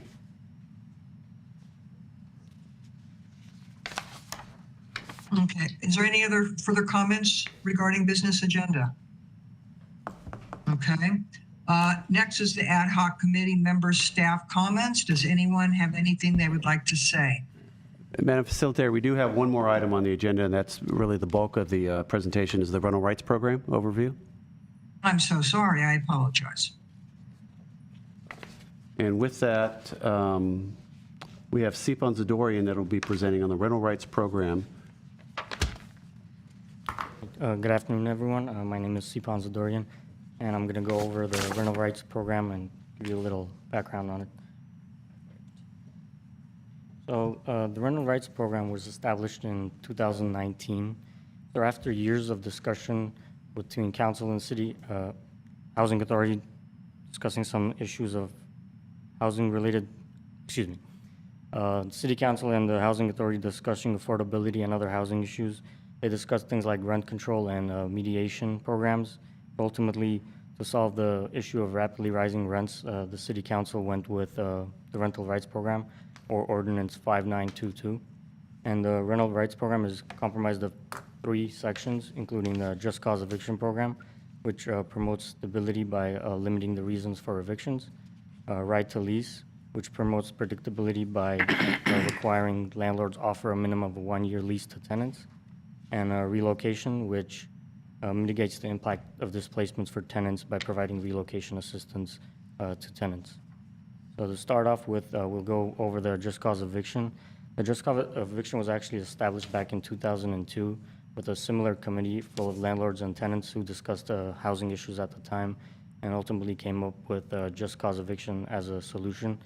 It addresses the 12 legal reasons for eviction and other issues related to termination of tenancies. So there's The just cause eviction is basically split up into two parts, the reasons for eviction. First part is at fault. These are cases where a tenant does something to warrant an eviction. So starting with one, if a tenant fails to pay the rent, a landlord can evict. If the tenant has violated a rental agreement, if they're committing a nuisance or committing property damage, if a tenant is permitting illegal activity to go on in the unit, if the person in possession of the property is not approved by the landlord, so if the tenant is subleasing the property to someone else, landlord can evict. If the tenant refuses to give the landlord access, if the landlord gives proper notice and tenant refuses access, again, the landlord can evict. And then if the tenant smokes in the rental unit in areas where it's prohibited. And then no-fault evictions are evictions where the tenant basically is not at fault. There's nothing that the tenant has done to cause the eviction. And these cases are things like if the landlord wants to do major rehab of the property and needs the tenant to vacate. If the landlord needs to move in a family member or a resident manager, again, the landlord can vacate the tenant. If the landlord is permanently removing the property from the housing market, maybe for demolition or converting into condominiums. If the landlord is evicting to comply with government orders, eminent domain situations. And then lastly, if the landlord is recovering possession because of some contractual agreement with the government, maybe Section 8 type of situations. As you can see, there's the first four are highlighted in orange. In these situations, the landlord must pay the tenant a relocation fee if he evicts him for any of those reasons. And the relocation fee is, calculation is over here, it's 2 times current fair market rents plus $1,000. And the current fair market rent is based on the bedroom size of the tenant that they're evicting. So for example, if the tenant is in a 1-bedroom and the landlord decides to evict, the formula would be 2 times the fair market rent. The current fair market rent for 1-bedroom is $1,604. So 2 times $1,604 plus $1,000, and the tenant would be eligible for $4,208 of relocation assistance. And then the exemptions for just cause eviction, you can see listed here. It's parcels containing 2 or fewer dwelling units, single families, condos, and townhouses, rooms or accommodations which are rented for a period of less than 60 days, Section 8 housing or other subsidized units, and other limited circumstances. I'm finished with the just cause eviction portion of the rental rights. If you have questions here, since the sections are so different, I'll take any questions related to just cause. No questions? When you said that the landlord has to pay for relocation of the tenant, that 2 times whatever the number is that the current rent of that tenant, or based on this data that we were provided today, there is some kind of a data that the landlord has to take that as a fair market value? Yeah, so the fair market rent is released by HUD, and the formula takes that into consideration. So it's not what the tenant is paying, it's not the current rent, it's not what the tenant has to be paying at that moment, but the fair market rent, which is released by HUD every year. And this is the current one that was just released. So if you see right there, 1,604, that's a set number for 1-bedrooms all across Glendale. So if you're evicting someone in a 1-bedroom, your formula is 2 times this number plus $1,000. So in this case, it works for the landlord, because we just spoke about the fact that the numbers that HUD presented were far below the actual market. Right. In this situation, it's much lower than market rents are currently. So $1,600 for a 1-bedroom is relatively. So even if a tenant pays, let's say, $1,800 per month, and the landlord wants to evict him or for what, I mean, remove him, relocate him for whatever reason, he's not paying him $1,800, he's paying him $1,604 plus $1,000. Yeah, Is that correct? Yes, 2 times $1,604 plus $1,000. So these numbers are set. It's not what the tenant's paying, but what the fair market rent for that bedroom size is at the time. So there is a set number that any landlord who wants to relocate the tenants refers to that number and pays based on that formula. Right, it's on our website and it's also on. I just HUD's wanted to website. make sure that everybody is clear on that. But I want to add something so that I think it's important, especially since the public would be watching this, is I was originally part of the original committee that put these numbers together. So the question would be is, well, geez, rents nowadays are so much higher, and yet you're paying this lower HUD fee. At the time, when we were negotiating and trying to come up with a relocation calculation, HUD was actually higher than the rents that we were getting. And so at the time, what was essentially being done, the purpose was to pick the higher number to help the tenant with the move. It wasn't to stick them with the lower number. So that's very important to realize, because one of the concerns that we had as a committee at the time is, well, there's a certain uniqueness about this city, and what happens when rents start to go up? How do we adjust for that? How do we account for it? And at the time, it was a grab for the highest number rather than for something that works. So, yeah, if it seems a little skewed with what people are dealing with, it's because at the time there was just, one of the council members said, we'll fix it, and then if we need to, we'll tinker with it later. Well, unfortunately, 20 years later, it's still the same. That's exactly the point I was trying to make. We actually, later on, we'll talk about the new ways we calculate relocation for increases over 7%. And that's something that staff wanted to discuss with this committee, is maybe having a formula that's the same across the board, because this is a lot different than the calculations we will discuss later on. I have a question for you. What has been the discussion with regards to maintaining the just cause ordinance now that the state of California has 1946.1, whereas back in 2002, we didn't have that in the civil code, which provides essentially a just cause provision? I think our just cause, it's a little different than theirs, and it's a little more specific. And I think the state ordinance says that if you do have a local ordinance, the local ordinance outweighs the state ordinance. Right, right. And you never know, at the state level, they might get rid of it at any point, and it's safer to continue having ours than. Has there been any review or discussion to review the state's ordinance and to kind of harmonize it with Glendale, and so that Glendale's provisions are essentially, again, up to date with the dynamics that are being addressed here in the city? Committee Member Hayarapetian, are you asking if the City Council has had that discussion? If there has been discussion as far as just within the city? Within staff or within council? No, I'm saying with respect to any direction that's been given. I don't believe so, no. No, there hasn't. Okay. But this is exactly the type of input that staff would like to get, and whether or not there might be a recommendation that comes out of this committee with regards to some of the information that CPON will be presenting. As he said, there's 3 different components of the rental rights program, but when you look at some of these formulas, there's 3 different formulas. But as you pointed out, is that there's a reason for each formula that when it came up with then. And I guess the question before the committee is, after getting this review and maybe taking a meeting or a month to think about it and then coming back later, whether or not there might be agreement on recommending changes. Well, you're now 1604 really is an FMR in any particular year, maybe the best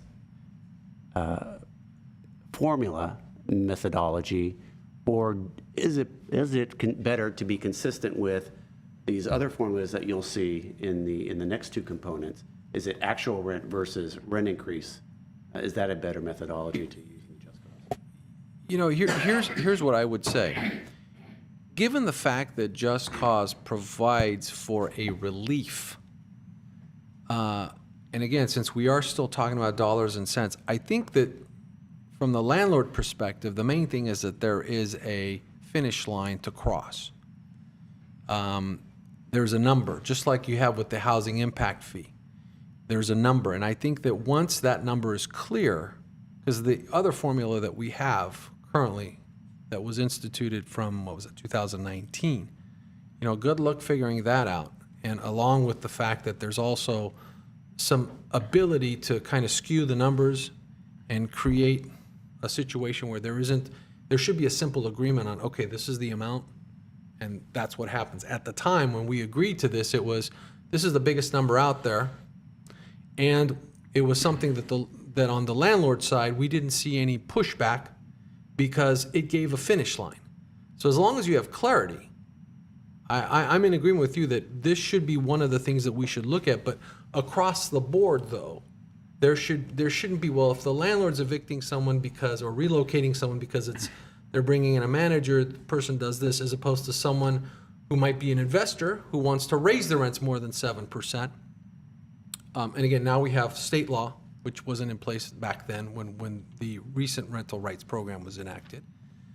How do you keep this harmonious balance so that everybody knows? I've read the ordinance, I can't even tell you how many times. I still can't make heads or tails out of certain things. It's not even close, much less, and I've done over 10,000, almost 10,000 evictions. And how does your average tenant or your average owner sit down and figure this out if we can't figure it out? Can we go back to the other slide as well that you had? Okay. Which one? Yes, just cause. So I think another one. When it comes to this one, with what I'm concerned about, and this may have to go as well under the comments, committee comments, is when you have a single-family home that owners, this is why we may need the rental registry, when owners take a home, divide it up, make bedrooms apartments, but then they need to start moving people out for whatever reason. 1 minute it's a single-family home, and they're talking about the different money they may have to pay. Then another, at one moment it's rentals. So I just wanted to, put a bullet point there. This where this can get really muffled because there's no checks and balances of certain people, and I know this firsthand in Glendale, that are renting homes, for instance, and as multi-dwelling units, but they're not registered as multi-dwelling units. Right, but to also take that one step further, how about the pickle you deal with when you have tenants that sublease to other tenants? That as well. And then all of a sudden, their sublessee is not paying them or is creating other problems, and now that person wants them out. Yeah, I agree with what you're saying. The thing, though, is that is, again, from our point of view, though, I think as an advisory committee, I don't think we're here to solve that. You have community neighborhood services that addresses those types of issues. I don't think we can sit here and solve those types of problems. I think No, and I totally agree. It's not about solving, but it is about bringing it to their attention that these are the type of things, shenanigans, I like to say, going on, which when a person is asked to move who's at no fault of their own, where it gets muffled. Because then an owner can start saying, well, this is a single-family home and I'm renting a room. And it's like, well, no, I signed a lease and you have multi-dwelling units within the single-family home. Because remember, the laws shift, depending on how it's listed. If I may interject there something, what you are saying might be correct in very rare occasions. I'm not really sure. I'm not aware of anything like that happening. But let's not forget, we have the building department, we have the zoning department, we have all kinds of enforcement. And if any owner subdivides a single-family home into, as you say, little rooms, apartments to rent, I'm sure that there is the building department and the zoning department and the community development department would be involved, and most probably will not allow that. Well, I know firsthand, because I was in the middle of this. It was a horrible experience. And this is something that I'm passionate about in particular, because you want, people safe, and I think owners didn't even understand that, about why do you have 3 kitchens attached to one home? Oh, it's not permitted? So again, to not be off task, because it may be something in item 6, but just to piggyback off what we were talking about here, where it can get muffled because owners, I'm not saying everyone is doing this, I'm not saying that. But again, this is about bringing attention to the city council of what is going on. And when no one's policing it, or if no one's bringing it to the attention, and that's what I hope that, again, this committee will do, shed light on what is going on so people can be very aware and the enforcement can happen. Because the enforcement at times is slow. And the issues that could be happening within that environment are moving quickly and can be dangerous. Yeah, and again, yes, I can see your point, and we could make a recommendation. There is no question about it. However, I think that's a very, very rare occasion. It might happen once or twice, but in 79,000 housing units that we have. And again, I don't have any numbers or any statistics, but we should have mechanisms to fight that. And yes, I agree with you on principle. And I would also inform that committees or grassroots organizations like GTU, the Glendale Tenants Union, is very much aware of this because tenants in crisis call them about these situations. So this is something we have to look at because, if a person has to, one of my mantras is, I can get on the page, I just need to know what page we're on. I can get on the same page, just tell me. So if I'm renting something and I didn't know it wasn't legal, for instance, I'm thinking it's a multi-dwelling unit, but we now need to move for whatever reason, then I would, just tell me what I need to do. But when it starts getting muffled and when owners and people, even tenants maybe, not want to come to an agreement and help the situation to be positive on both sides, then it gets to be problematic. So again, these are things that I'm glad we're here so we can bring to the attention and get resolved in these situations so there can be peace in how everyone lives, because these are just basic needs, basic needs for someone to be housed, to be able to stay safe in their house as well. I think. So if I could just add to the some clarification, maybe this is the appropriate time for you to bring it up. So you're okay in that regard. Don't worry about that. But with regard to an illegal conversion, for example, is if you're talking about something that has been converted without the proper permits, there is a mechanism for filing complaints. If, on the other hand, I think initially you started talking about renting out rooms within a single-family home where there hasn't been any unpermitted work, that's a different scenario. So I think there's a process for each. And the one with regard to illegal conversions, that there are some opportunities for a tenant, if they're forced to leave, to have relocation as a result of that forced move. So there's currently in place protections for tenants who are living in unpermitted units that could have life safety issues like electrical issues, gas issues, those kinds of things. So if I may, I think at this point, this is kind of taking your point, this is where I think we can be helpful. From the standpoint of, at some point, it would be nice to have some sort of educational reach out to the community. Let's just say, having been involved in these types of situations many times, I've seen cases where, and thankfully the courts will interject, they're not clueless. If they see that a landlord has turned their house into a 20-unit building, and I've litigated those cases to the substantial detriment of the landlords. But at the same time, many times also on the tenant side, they're able to crash somewhere for $200 that has a bathroom and a sink. And some are voluntarily electing that as their housing choice. So again, we can't be the one to take the flag. They have to take it for them. One thing that I personally would like to see if this community can do from that perspective is one of the biggest issues that I deal with, and I've dealt with for almost 30 years, is the ability between landlord and tenant, or tenant and city, or landlord and city, to be able to communicate. For instance, if a tenant was to be able to put together a notice A lot of times, the law provides for notice. Again, we're not here to adjudicate these things. But many times you will see a situation where you say, if the tenant had communicated this, then they've essentially set up their platform. Same thing with the landlord. They have to communicate the violation. Then they set up their platform. Most tenants don't know how to communicate that. They're just clueless. Could it be a simple check the box form? Well, they have those for filing an answer in an unlawful detainer, but usually by that point it's already too late.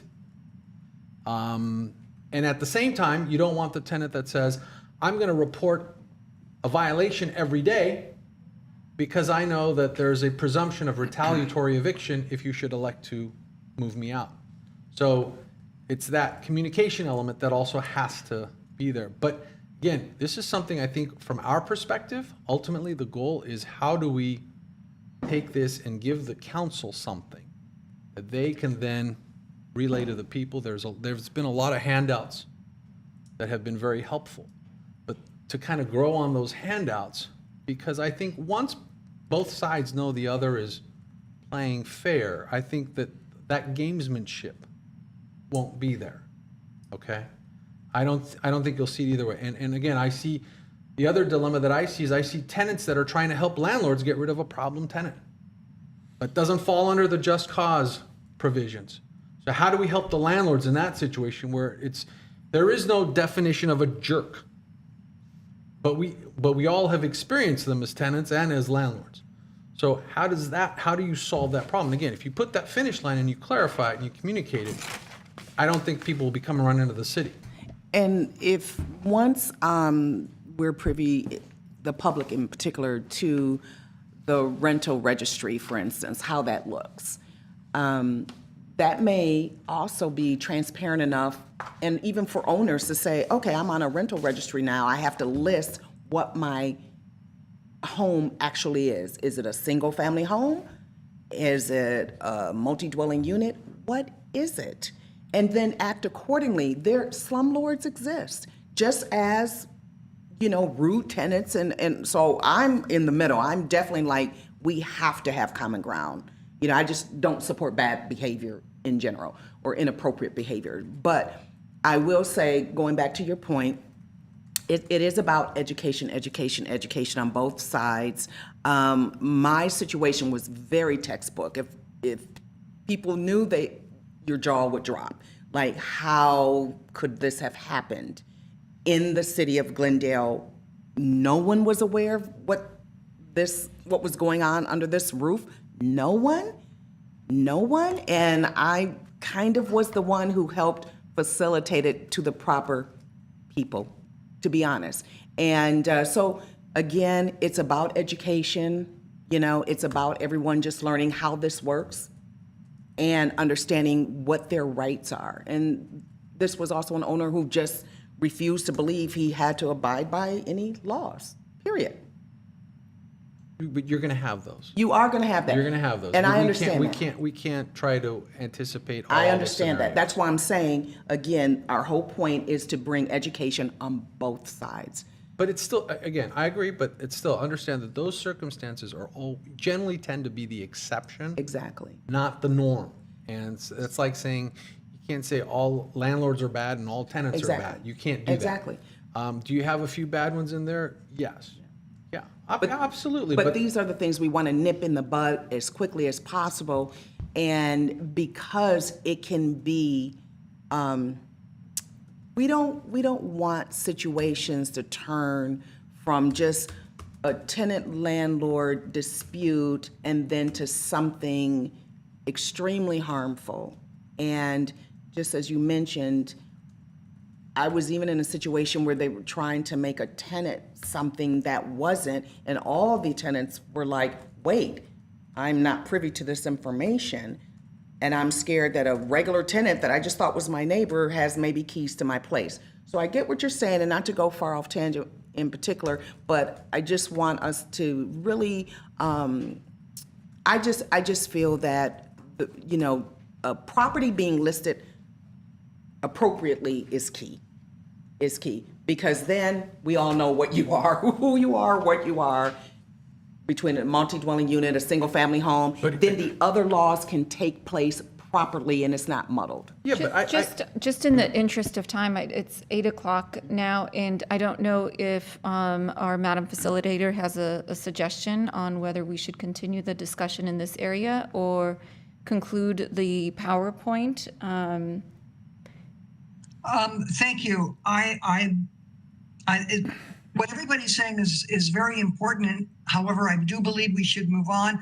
I think both sides points have been met. I think everything that everybody has said should be taken under consideration moving forward. Yes, I agree. Thank you. All right, so to continue, we'll go on with the right to lease. So the right to lease portion of the rental rights program requires that a landlord offer a 1-year lease, minimum of a 1-year lease to prospective tenants and current tenants where they're increasing the rents. So when a landlord offers the 1-year lease to a tenant, the tenant has 14 days to accept that 1-year lease. If they don't respond, it's deemed rejected, and the landlord and tenant can then move on to a month-to-month or a other type of lease. So the offer has to be made, but the landlord and tenant do not actually have to sign that 1-year lease. They can do a month-to-month or any other type of lease if they choose to, but the offer has to be made by the landlord. And if the offer is accepted by the tenant, when it comes time for renewal, 90 days prior to the expiration of that original lease date, the landlord has to offer another 1-year lease. And then the tenant has 60 days to again accept or negotiate a different type of lease. But if the original 1-year lease offer is rejected by the tenant, then the landlord, the next time they want to increase the rent after the anniversary of the original offer, has to offer another 1-year lease. So if the landlord offers a 1-year lease in January 2020, and then the tenant rejects it February 2021, the landlord is increasing the rent, they have to offer another 1-year lease. So after the 1-year anniversary of the original offer, the landlord has to offer it again if they're increasing the rent. And if a 1-year lease is not offered, any rent increase in the future is null and void. Also, remember that if it's an increase that's above 7%, the tenant always has the option for relocation. Subject to banking, correct? Right, we'll get into that in a little bit. Subject to? Banking. Yeah. And then these are the exemptions for right to lease. The only new thing on here is that parcels with 4 or fewer dwelling units, so this only applies to 5+ units. And then the other exemptions are the same as just cause eviction, so single families, condos, so on. So this was a short one. If you'd like, we can discuss this now before moving on to relocation, or we can continue the presentation. And I'd only add that I remember that in that exemption, there was concern by the council at that time that the right to lease process could be considered complicated, convoluted, this and that. And so they wanted to try to achieve some level of relief for what they considered mom and pop owners at the time. And if I remember correctly, that's when they decided to have an exemption for 4 units or less, feeling that 5 units or more, a little bit more of a professional group owning, operating the project, and therefore should be able to comply and understand the right to lease process. I can't understand those provisions for the life of me. It is convoluted. It is nonsensical on some of this stuff. Originally, back in 2002, what they wanted to do was to create a mechanism to give the security of a lease. And so what was done at that time was you offered a lease, and if the tenant elected not to accept the lease, maybe they were going to move, maybe they just didn't feel comfortable, whatever the reason. And that tenancy was exempt from the just cause ordinance, which could be terminated at that time under 1946 with a 30-day notice, and then eventually there was the 60-day if they were there past the 1 year. But right now it says if you have a new tenant, you have to offer a lease, and they have 14 days. Otherwise, that rent increase is, you can't raise the rent. But once they have stayed the second year, you now have to give them, I believe it's 90 days prior to expiration. The 90 days, I think, was brought in from the prior exemption language, which was once you, at least I thought, which was once you had the extension and the tenant elected to stay for the second term of a year lease, then the landlord can terminate the lease 90 days prior, which is how we had it in the prior version. With this version, I don't understand why once a tenant elects not to go on a month-to-month, why you must continue to extend an offer to lease. The motivation, if I may, for this process was that I think council wanted to offer tenants a longer opportunity to consider a higher rent increase or a rent increase. And because at the time, the length of notice was regulated by state law, the only way that a city could not be preempted was to incorporate that into a lease type of a arrangement. And so that's where the intention came from, in order to provide tenants a longer period of time to consider a rent increase. Right, but once the tenant has elected to stay month to month, what is the motivation and what is the reasoning behind saying they've clearly opted for month to month, and now the next time you want to raise the rent, because now we have the percentage restrictions, which we didn't have before.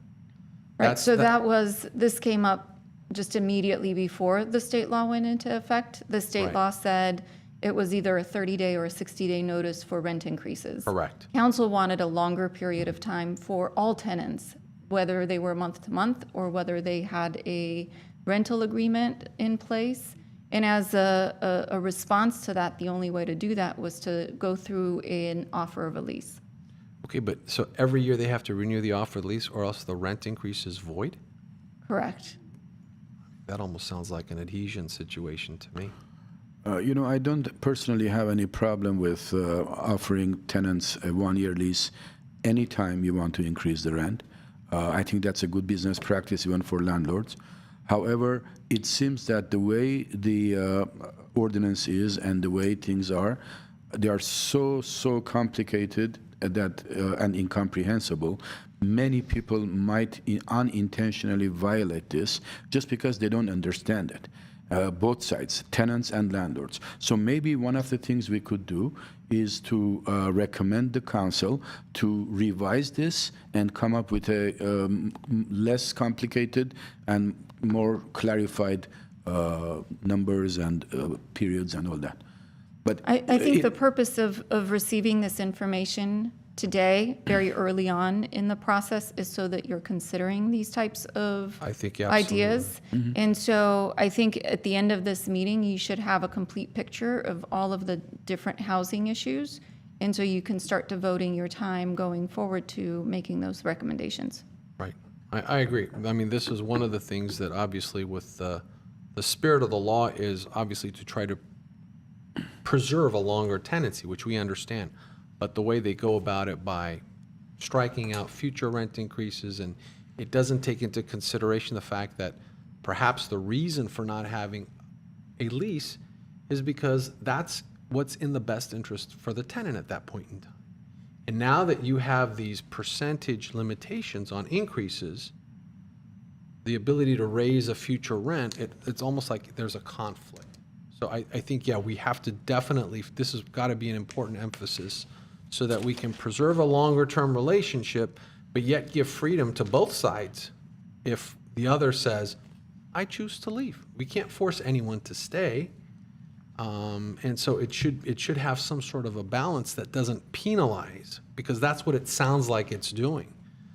And then the other thing, too, is what about potentially, is one of the things to look at is should the landlord elect to give a future rent increase, then why not create a mutual responsibility that the tenant then has the option to request, for instance, a 1-year lease. Because maybe that person's not even thinking of that. They've still checked out. Some people like being month to month. So how can we do this so that the burden, again, isn't on the landlord, yet at the same time, we are giving the types of we're preserving. And again, I think with the percentages that have now come into the picture, a lot of the concerns back then was with what we were seeing with some of these statistics where the rents were going through the roof, 25, 30, 40%. But since you can't do that anymore, a lot of those things have been relieved just by state law. So yeah, definitely that has to be part of what we're doing here. Just as an example, and I as just a want to state, clarify something. Sir. This gap of 7% or ceiling the 7% is every year with the same tenant. But when the tenant, you say that they decide to move from the unit, the landlord can go over 30, 40, 50% the new rent amount. So this is only for the person who living in the apartment for many long time. The average of the people in Glendale, they don't move. They stay in the places for many long time. Right. No, I think we all understand that. Yeah. One example I was going to say, I have a tenant in one of my buildings that the first year when the lease was up, I offered them a renewal of the lease or a month-to-month. And she clearly said, no, I don't want a lease. I want to month-to-month. And I asked her why, and she said, because I want to have that freedom of moving anytime I want. This was about 13 years ago, and she's still there. And every time I ask her, what would you like? She says, you know what I like. So there are some tenants who don't want to tie themselves down for a year lease. And what I do is I offer them, if you want a lease, I offer them a less amount increase than if you want a month-to-month. Because I don't want, I prefer having lease tenants than month-to-month tenants. But there are some tenants who prefer to pay higher amount a month and be on month-to-month. So this is a fact of life that I deal with every day. And I understand the tenant side also, and that's why I think that we should recommend the council that, again, after all these presentations, that maybe this is an area that they should look into, maybe they should allow us to look into and make some recommendations. Whatever it is very complicated, very incomprehensible, and many people don't follow just because of its complication. All right.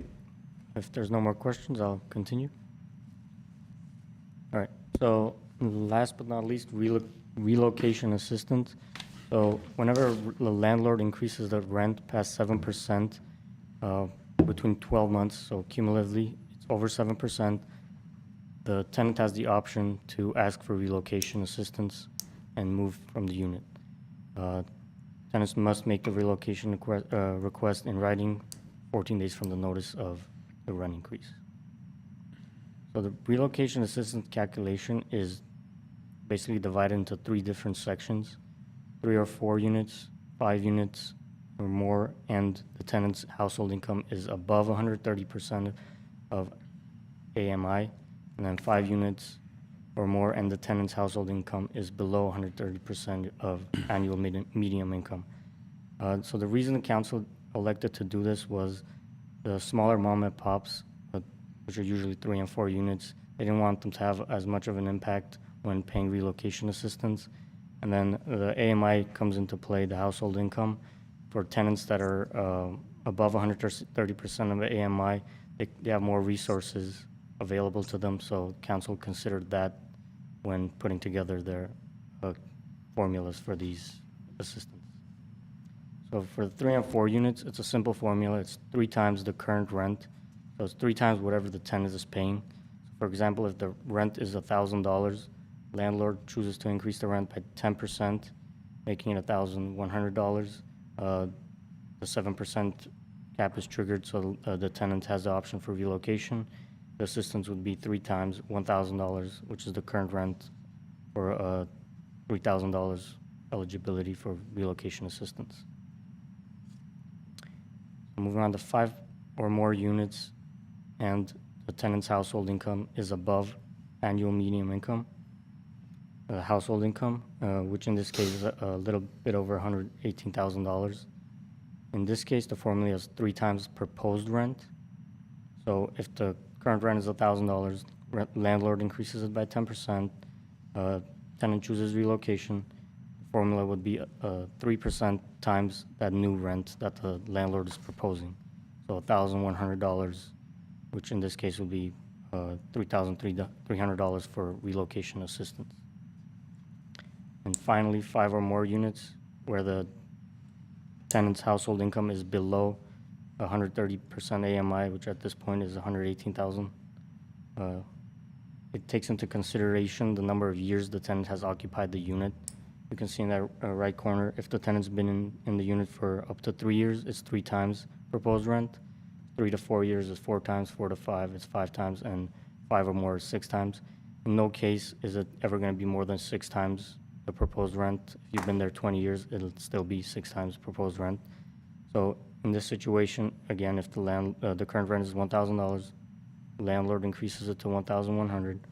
Tenant's been in there, let's say 3 years and 8 months. The calculation would be 4 times the proposed rent of $1,100. So the relocation that the tenant is eligible for is $4,400. Right. So one last interesting part about relocation assistance is banking. So banking allows the landlord to basically save an increase that they didn't use, to use it for future increases without triggering relocation. For example, if in 2021, the landlord did not increase the rent at all, they have 7%, which they can add to their bank. And in 2022, they can increase the rent by 14% without triggering relocation. At no time, though, can the bank exceed 21%. So if you haven't increased your rent for 3 years and you don't increase it the 4th year, it's not going to be 28%, it'll just be 21%. And then at no time can a landlord use more than 14% of the bank. So you can't increase the rent at all more than 14%. And then all that, we have to consider the AB 1482 state law, which right now caps rents at 8.6%. So if you do have an increased bank, 7% increase, you still can't increase it more than AB 1482's cap, which is 8.6 right now. If you have a bank, you can increase it up to the cap, but at no time can you pass the state's cap limit. And then relocation assistance exemptions. The only thing that's new here is any unit constructed after 1995 is exempt, and then 2 units and duplexes are exempt, and the rest is. I have a question. Back when we did the banking arrangement, at the time, we didn't have the state limitation of 5 plus the CPI. Mm-hmm. And I'm not sure, but I believe that law may sunset at some point unless it's extended. Did they, one of the things that I think also, keeping in mind some of the interests of investors in the city of Glendale was, they want to raise the rents, and Glendale allowed for this banking, but I think one of the concerns that we had that was unresolved was whether or not a former owner could assign or transfer to a new owner their right of not having raised the rent increase. So the new owner could essentially raise it up more than the 7%. And that was one gray area that I've run into, that if we can get some sort of a comment on whether or not that would even be applicable, because if the state law should sunset, the ability of a current seller, a mom and pop or whoever, says, look, I'm going to transfer to you my rights that I simply chose not to exercise, that should be able to be something that they can, discuss and bargain for an exchange, which should have some value. Again, subject to the requirements that we already have with relocation, so that, again, it should be a win-win-win all the way across the board. But that one item was never clear, whether the new owner can suddenly show up. Now, obviously, with current state law, that really doesn't fly because you're capped at 8.6 or 8.3 a couple months ago. So, you know, I would appreciate a comment on that so that we know if that's even something that could be assigned. I believe, if I can, I believe the perspective is from that of the tenant and not from the new or old landlord. So if a tenant has enjoyed, no rent increases for a period of time, the new landlord steps into the shoes of the old landlord and has the same restrictions as it relates to a rent increase going forward. But would he have the same banking? Correct. Yes. He would have that. Yes. Because So that's a key question. So regardless of whether or not the landlord changes, the tenant's rights remain the same. Well, the tenant's rights remain the same, the contract remains the same, and the new owner acquires all the restrictions and contracts and everything on the building. So that means he also acquires the banking that the previous owner has accumulated. Is that correct? I think that could be argued both ways. If I was the tenant's attorney, I would say, no, that went with the former owner. And just like when the new owner cannot ask for rents that were owed to the former owner.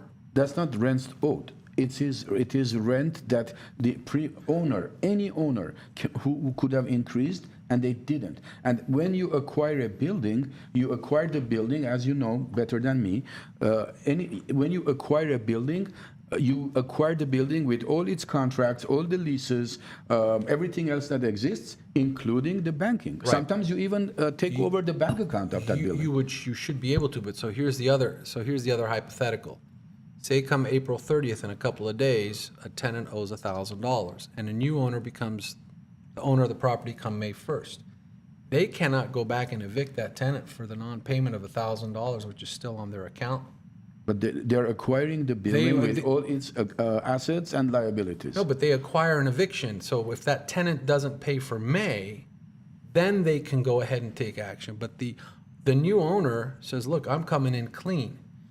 I'm simply saying is I think that should be something that we should allow the parties to negotiate as well. That if the former owner, for instance, is going to get an extra $10,000 because a potential purchaser knows that they can raise the rent up to 15%, that has a premium price on what they can also get in lending, what they're going to be able to potentially flip the property for or use as comps for other tenants. I'm simply saying that is one of the ambiguities that I think should be clarified because a new owner clearly cannot go back against against an existing tenant for prior rent. So if a tenant hadn't paid during COVID, the new owner can't do anything about that. Well, I beg to differ with you, and my interpretation is, when you acquire a building, you acquire all its assets and liabilities, including all these tenant contracts, tenant relations, and all that. So that's my personal interpretation and understanding, and I'm not saying I'm right or wrong, but I would think that I'm correct. But there's also a nuance between taking over with a lease versus a month-to-month tenant. If this is an area that we are going to be studying in the future, we can definitely take a look at that and review that section a little bit more closely. That would be nice. I was going to say, if the opposite was true, if you had given her a 7% increase and then sold the property, the new landlord would not be able to increase the rent 7%. So if the opposite is true, why would you not want the banking to pass on? Yeah, the new landlord can increase at the anniversary of that increase whenever the previous landlord did. Yes. Right. That's my understanding also.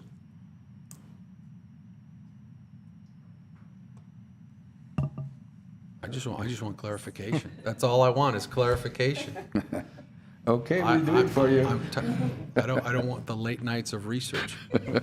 I just want to add something. If the previous owner didn't raise the rent, he has his own reason.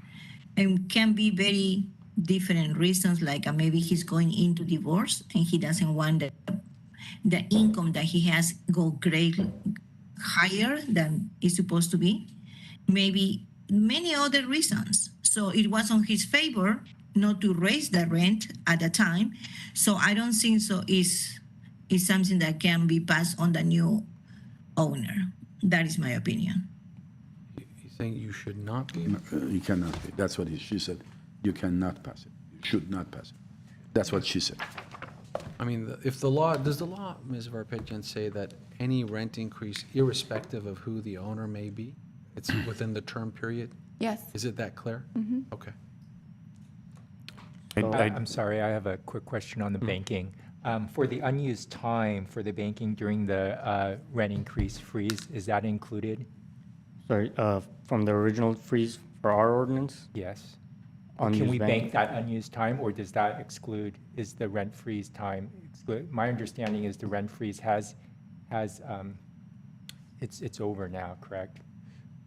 It's been over for some time. We'd have to look into that, whether or not that time was suspended so that, that period of time for banking would not be accounted for. So that's something we should look into. Okay. My understanding would not be. We'd have to look at the order again just to remember. Just to clarify, that's not the rent and freeze, the rent freeze that was implemented prior to rental rights program being No, I think he's talking about the COVID. COVID. rent Okay, freeze. I just wanted to clarify. Thank you. So that was whether or not the rent freeze will allow banking to take place. Right. Does that count towards the banking period? So my presentation is over. We didn't go over AB 1482. We can do that, but we wanted to focus on rental rights because AB 1482 is a whole nother monster. But if you'd like, we can briefly discuss that as well. Or we can bring that back at the next meeting if there's discussion. I was going to suggest that. You're like a marathon. But there's one question on 1482.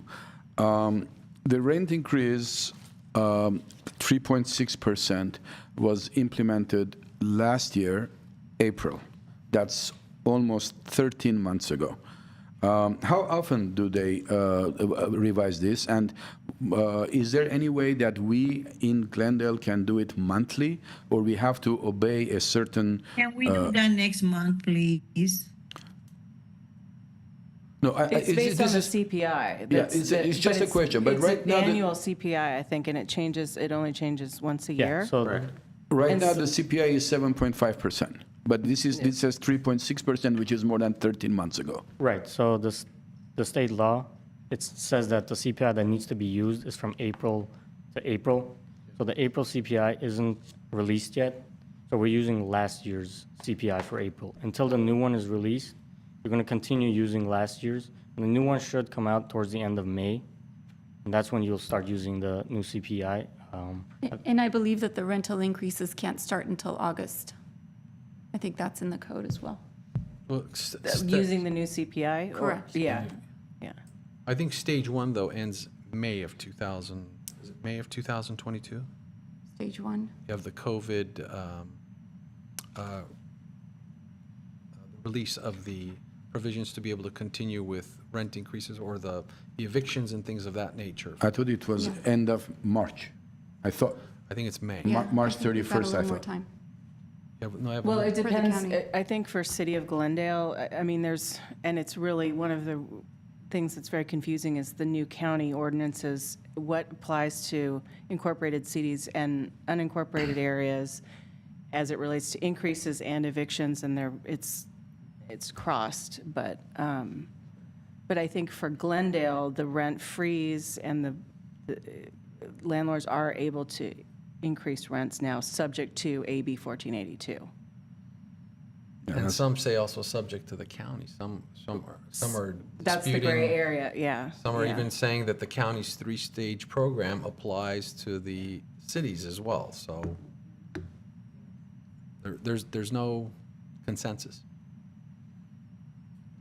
And I just want to say one last thing. Our next meeting is going to be a discussion on rental rights, so you get to speak on anything you'd like on rental rights.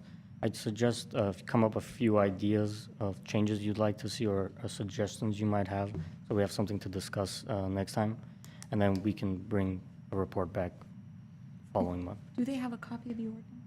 The ordinance, no, but we can send it to. Email them the ordinance. And we're going to discuss AB 1482 Right, next we'll month, bring back that as well. not tonight. Okay. I believe we have a caller, if there are no other questions. Been waiting patiently. Mr. Milano, are you Is he there? again?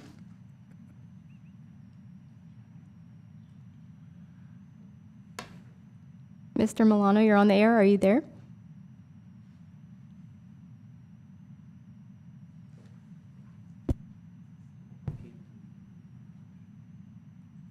Mr. Milano, are you there? Yes. Okay, you're on the air. You have 2 minutes. Thank you. Thank you very much. My name is, members of the committee, my name is Herbert Molano. 20 years ago, as president of the Glendale Apartment Association, we discussed this for many, many weeks. The issue of rental rights. I just want to clarify to the committee that the reason why we applied this particular option to obtain a lease was to be able to give tenants a 12-month notification of rental increase. We felt that it was the fair thing to do. I would suggest that for the rental rights program, that the committee take the following approach. First of all, to simplify the ordinance as much as possible. Second, to clarify it so that when in doubt, you codify the questionable issues into the ordinance so that it is clear for everybody. I also would like to suggest that the ordinance should apply to everybody, to all rental units, whether it's single or a duplex or a triplex. This whole idea of having exceptions really is not fair for many tenants who could benefit from this process. And I'm a landlord. And I would also like to suggest that the ordinance be updated to fully comply with the state law. I think that simplification, clarification, applying it to everybody, and having it comply with state law will go a long ways towards making this particular rental rights program easier for landlords and tenants to comply with. Thank you very much. Thank you. Thank you, Mr. Molano.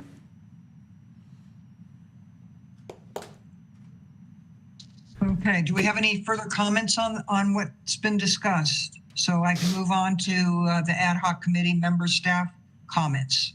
Could I just clarify then, the direction moving forward is that we're going to be sending a copy of the Rental Rights Program ordinance to the committee members, and that we are asking the committee members to come back at the next meeting with areas of the Rental Rights Program ordinance that they would like to discuss and propose possible alternatives, and then have staff then look into it? Is that what we heard? Okay.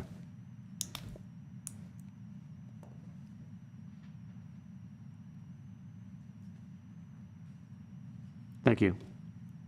Okay, thank you. Can I make some comments? Yes. Okay.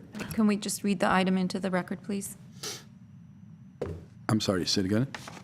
Are we on the community and staff comments? Can we Yes. just please read that into the record? Yes, we need for the clerk to read that into the record at the request of the facilitator. Right. Yes. Next is the ad hoc committee meeting, staff comments. This is the time where if anybody has anything to say. Yeah. May I start? Yes. Thank you. From our discussion, first of all, I'm really glad that we have this very vibrant and interested group of colleagues who really want to make sure that everything is going to be better for all landlords and especially tenants in Glendale. And from the comments that we made tonight, there are three quick points that I would like to make, that I would like to see us to try to reform and move forward. The rental rights was one of them, and I'm all for even implementing a mediation or a committee that would mediate between landlords and tenants. That was already in previous discussions, but we never saw it implemented. That was one of them. The other one, as much as I know that Section 8 program is a federal program, and we might have our hands tied behind us in many issues, but I would like to reform and expand the Section 8 program and make it a lot more available to many more residents in Glendale, because that's a very good program. And I know that, again, we might have our hands tied behind our backs, but whatever is within our realm of authority, I would like us to move forward with it. And there are some issues that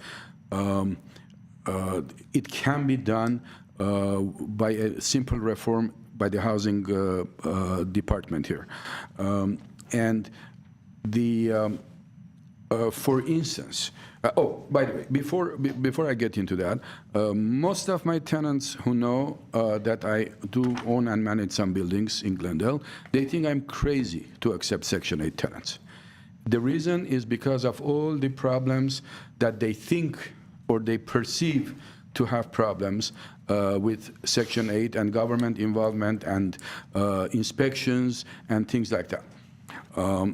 I had a discussion with Mr. Zobak a couple of years ago, probably he will remember, about, let's say, if there is a building with a common water heater and there are 5 Section 8 tenants, every time they wanted to inspect that building, every time they needed to go to the water heater and check that water heater, while their colleague, another inspector, 2 weeks or 2 months ago, had already done it. So there are things that like this, and Mr. Zobak was kind enough, he understood, and I think we took care of that problem in at least my building. But there are things that we can do to encourage landlords to not to see it as a burden, but to see it as an opportunity for a guaranteed rent that comes from the government, and it helps our needy in our community. So that's one of the things. The other thing, the rental amount was too low, not comparable to any rents. So most of the landlords preferred not to give a low rent for the tenant for the first year. And now that this AB 1482 has come into the play, that means whoever had offered that rent for the first year, with the hope of increasing it to market or closer to market on the second year, they are stuck with it for quite a long time. So actually, some landlords are subsidizing their tenants just because of the AB 1482 and all the other restrictions. So what I'm trying to say is Section 8 is a good program. It helps a lot of members of our community who are in need, and I'm all for it. I still will accept Section 8 tenants, but it needs to be reformed to be more landlord-friendly and less burdensome on landlords. That way, I'm sure many others will join the program instead of just trying to avoid it. Every time a Section 8 phrase comes in, they immediately reject that tenant, and that tenant might be one of the nicest tenants, as my colleague was mentioning, maybe a teacher with not enough income. So I would like to see if we can do whatever the possibilities are. We should reform and expand Section 8.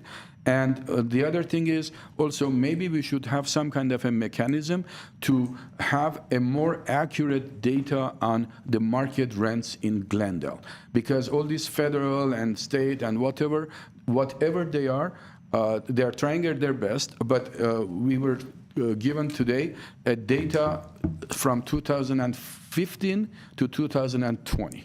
That's between 7 and 2 years ago, and they are not accurate. I think the more accurate data we have, and if we can have the mechanism to collect this data, then we will be able to more accurately address the issues and problems and hopefully find some solutions or make some recommendations. Those are my comments. Thank you. Do we have any other comments at this time?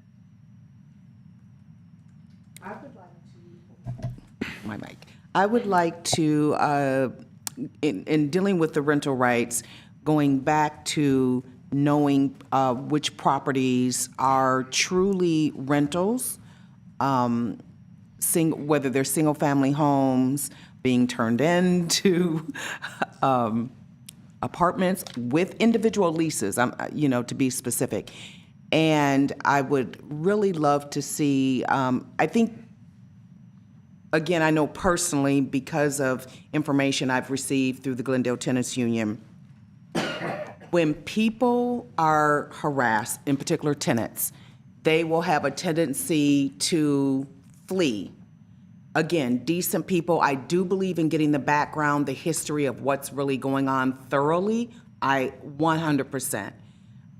Because again, just like owners, sometimes the tenants just don't know the laws, and I believe they need to know the laws hands down. I want to equip every tenant with the law, with the tenant, brochure, tenant landlord laws and brochure. I think every tenant needs to have that.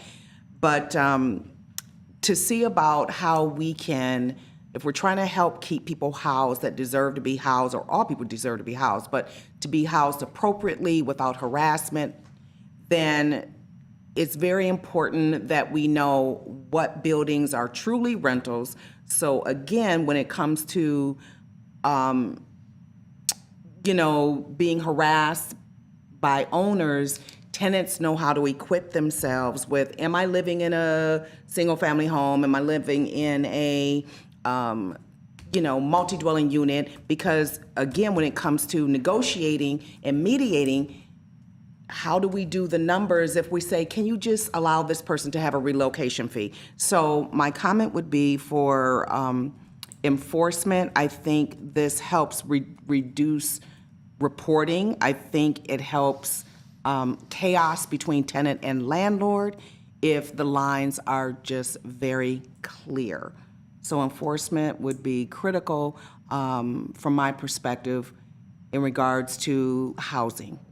What is the house listed as, I think is very, very critical.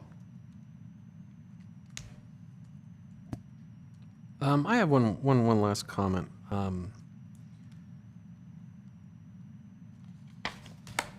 One of the concerns that I have is, again, being asked to be on this committee. Ultimately, my goal would be is to provide the legislatures with the ideas and the suggestions with hopefully they can take the direction. My concern is that we give them ideas that gets people to stop banging on their doors and on the doors of lawyers. Creating mediation programs and things like that, it all sounds great. And I think under the right circumstances, it can create harmony. But if you were to put a landlord and a tenant on a deserted island and they had to survive, they would find a way to survive. And at this point, we're dealing with relationships. And if in each building, in a 20-unit building, that landlord has 20 different relationships. No two tenants are the same and no two landlords are the same. So my concern going forward is to be able to facilitate a structure that, A, the tenant and the landlord are educated, as Mr. Milano had said, with a simplification of the law. I also think that we should be directed some of our energies to make sure that the communication process is clear, so that if a tenant ends up in court one day, there is some sort of a structure that they know how to communicate habitability and other things. Likewise, we should also we should understand that we're dealing with the city of Glendale and we're dealing with housing, which is also a product. So people are putting a lot of money out there. The insurances are going up. The trash rates have skyrocketed in this city. A pound of chicken is going to cost more 5 years from now than it does today. So we can't just tie people's hands just because they have problems either. If they cannot self-govern, all I can tell you is in another 10 years, there's going to be 7 other people sitting up here trying to find a way to get people to get along, and that's not the goal. I think the city council is more than equipped with their own faculties and the people that support them in the city. And hopefully if we can give them a couple of nuggets, that's great. And again, I want to say what I said earlier. We're just 7 people. We're the last 7 standing. So it would really be nice to get ideas and other people, I encourage them to come into oral communications. I encourage them to participate, whether it's by phone, so that we can also take your ideas and present it to council. Believe me, my ideas and your ideas will be different. And as we can see from the panel, we all agree on one thing. It seems like the sense is hey, let's get this going. And it's a great city. I was looking at the statistics between Glendale and Burbank and Pasadena. Well, when you look at national crime statistics, I believe that Glendale has better statistics than the areas that we're being compared to. So I actually kind of find it offensive that we're being compared to other people. And so with that being said, affordable housing, I think is a key element of it. At the same time, we want this to go to the people that need it. We don't want the people getting on the buses going to the Indian casinos while their kids are just finding a place to put mom and dad so that they don't have to take care of them. At the same time, when a person needs an emotional support animal, we want that to be a legit, as opposed to going online paying $39 and getting some phony baloney statement just because they want to have a pet and beat the system. Whether or not mediation is doable, I have my concerns. I have a concern that once you tell people that there's going to be an opportunity to come here and basically vent, I think just human nature will create that scenario. I see my 3 kids, and the minute I say what's wrong, they're going to take the opportunity to make sure that they vent. If I leave them alone, I say, you guys solve it, then you know what? Within a few minutes, hopefully I start to hear giggling in the other room. Okay? The other thing, too, that we did back in 2000 that I think is extremely important, and they turned a deaf ear to us back then, is what type of incentives can we give people? For instance, if you have a Section 8 housing, one of the reasons people are upset with Section 8 is because there's an annual inspection.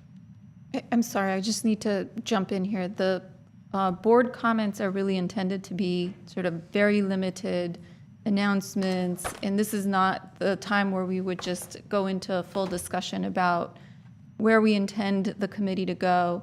I think we can certainly come up with those opportunities when we're talking about them, but none of the other board members are going to be able to engage with you because it's not agendized. They won't be able to respond to you.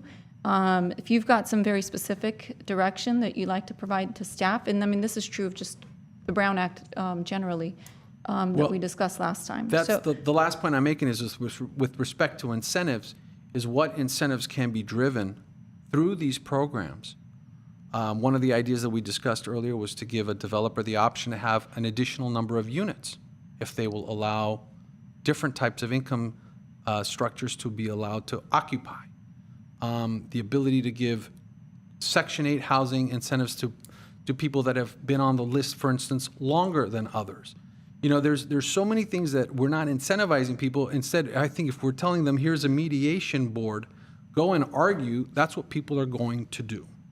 So we can certainly, at some point when we're discussing mediation, have those discussions. It would not be during the board comment period of a meeting.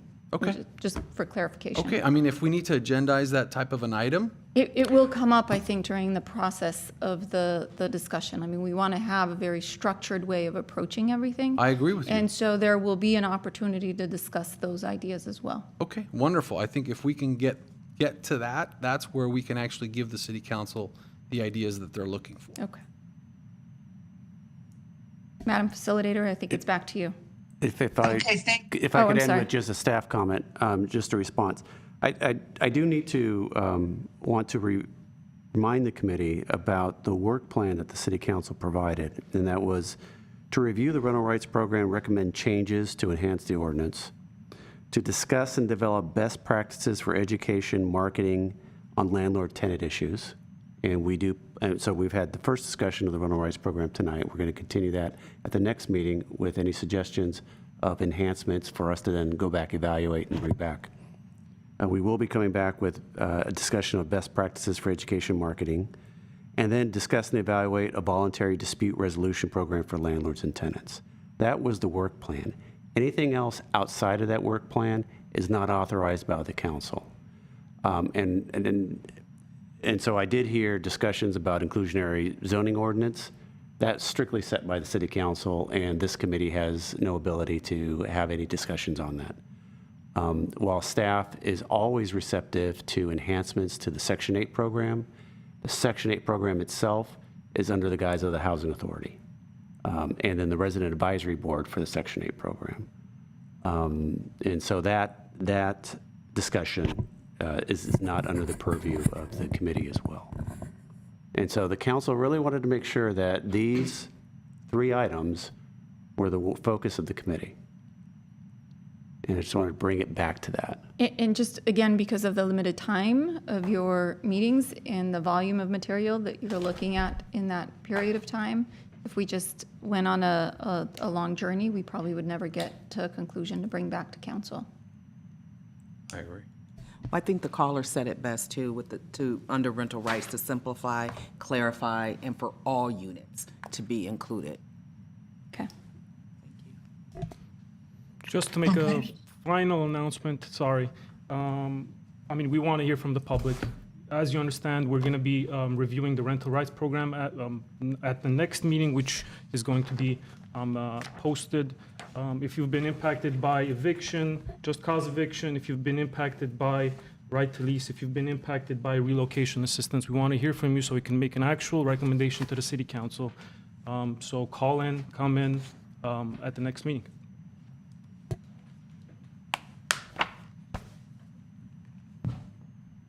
Okay, thank you. We do not have any new business, which brings us to the final agenda item, adjournment. Our next meeting will be May 25th, 2022 at 6 p.m. Is there a motion to adjourn, please? I so move. Could you please state your name since I cannot see you? Teal Marchand. Thank you. Do I have a second, please? Second. Thank you very much. We stand adjourned at 8:51 p.m. Thank you. Thank you.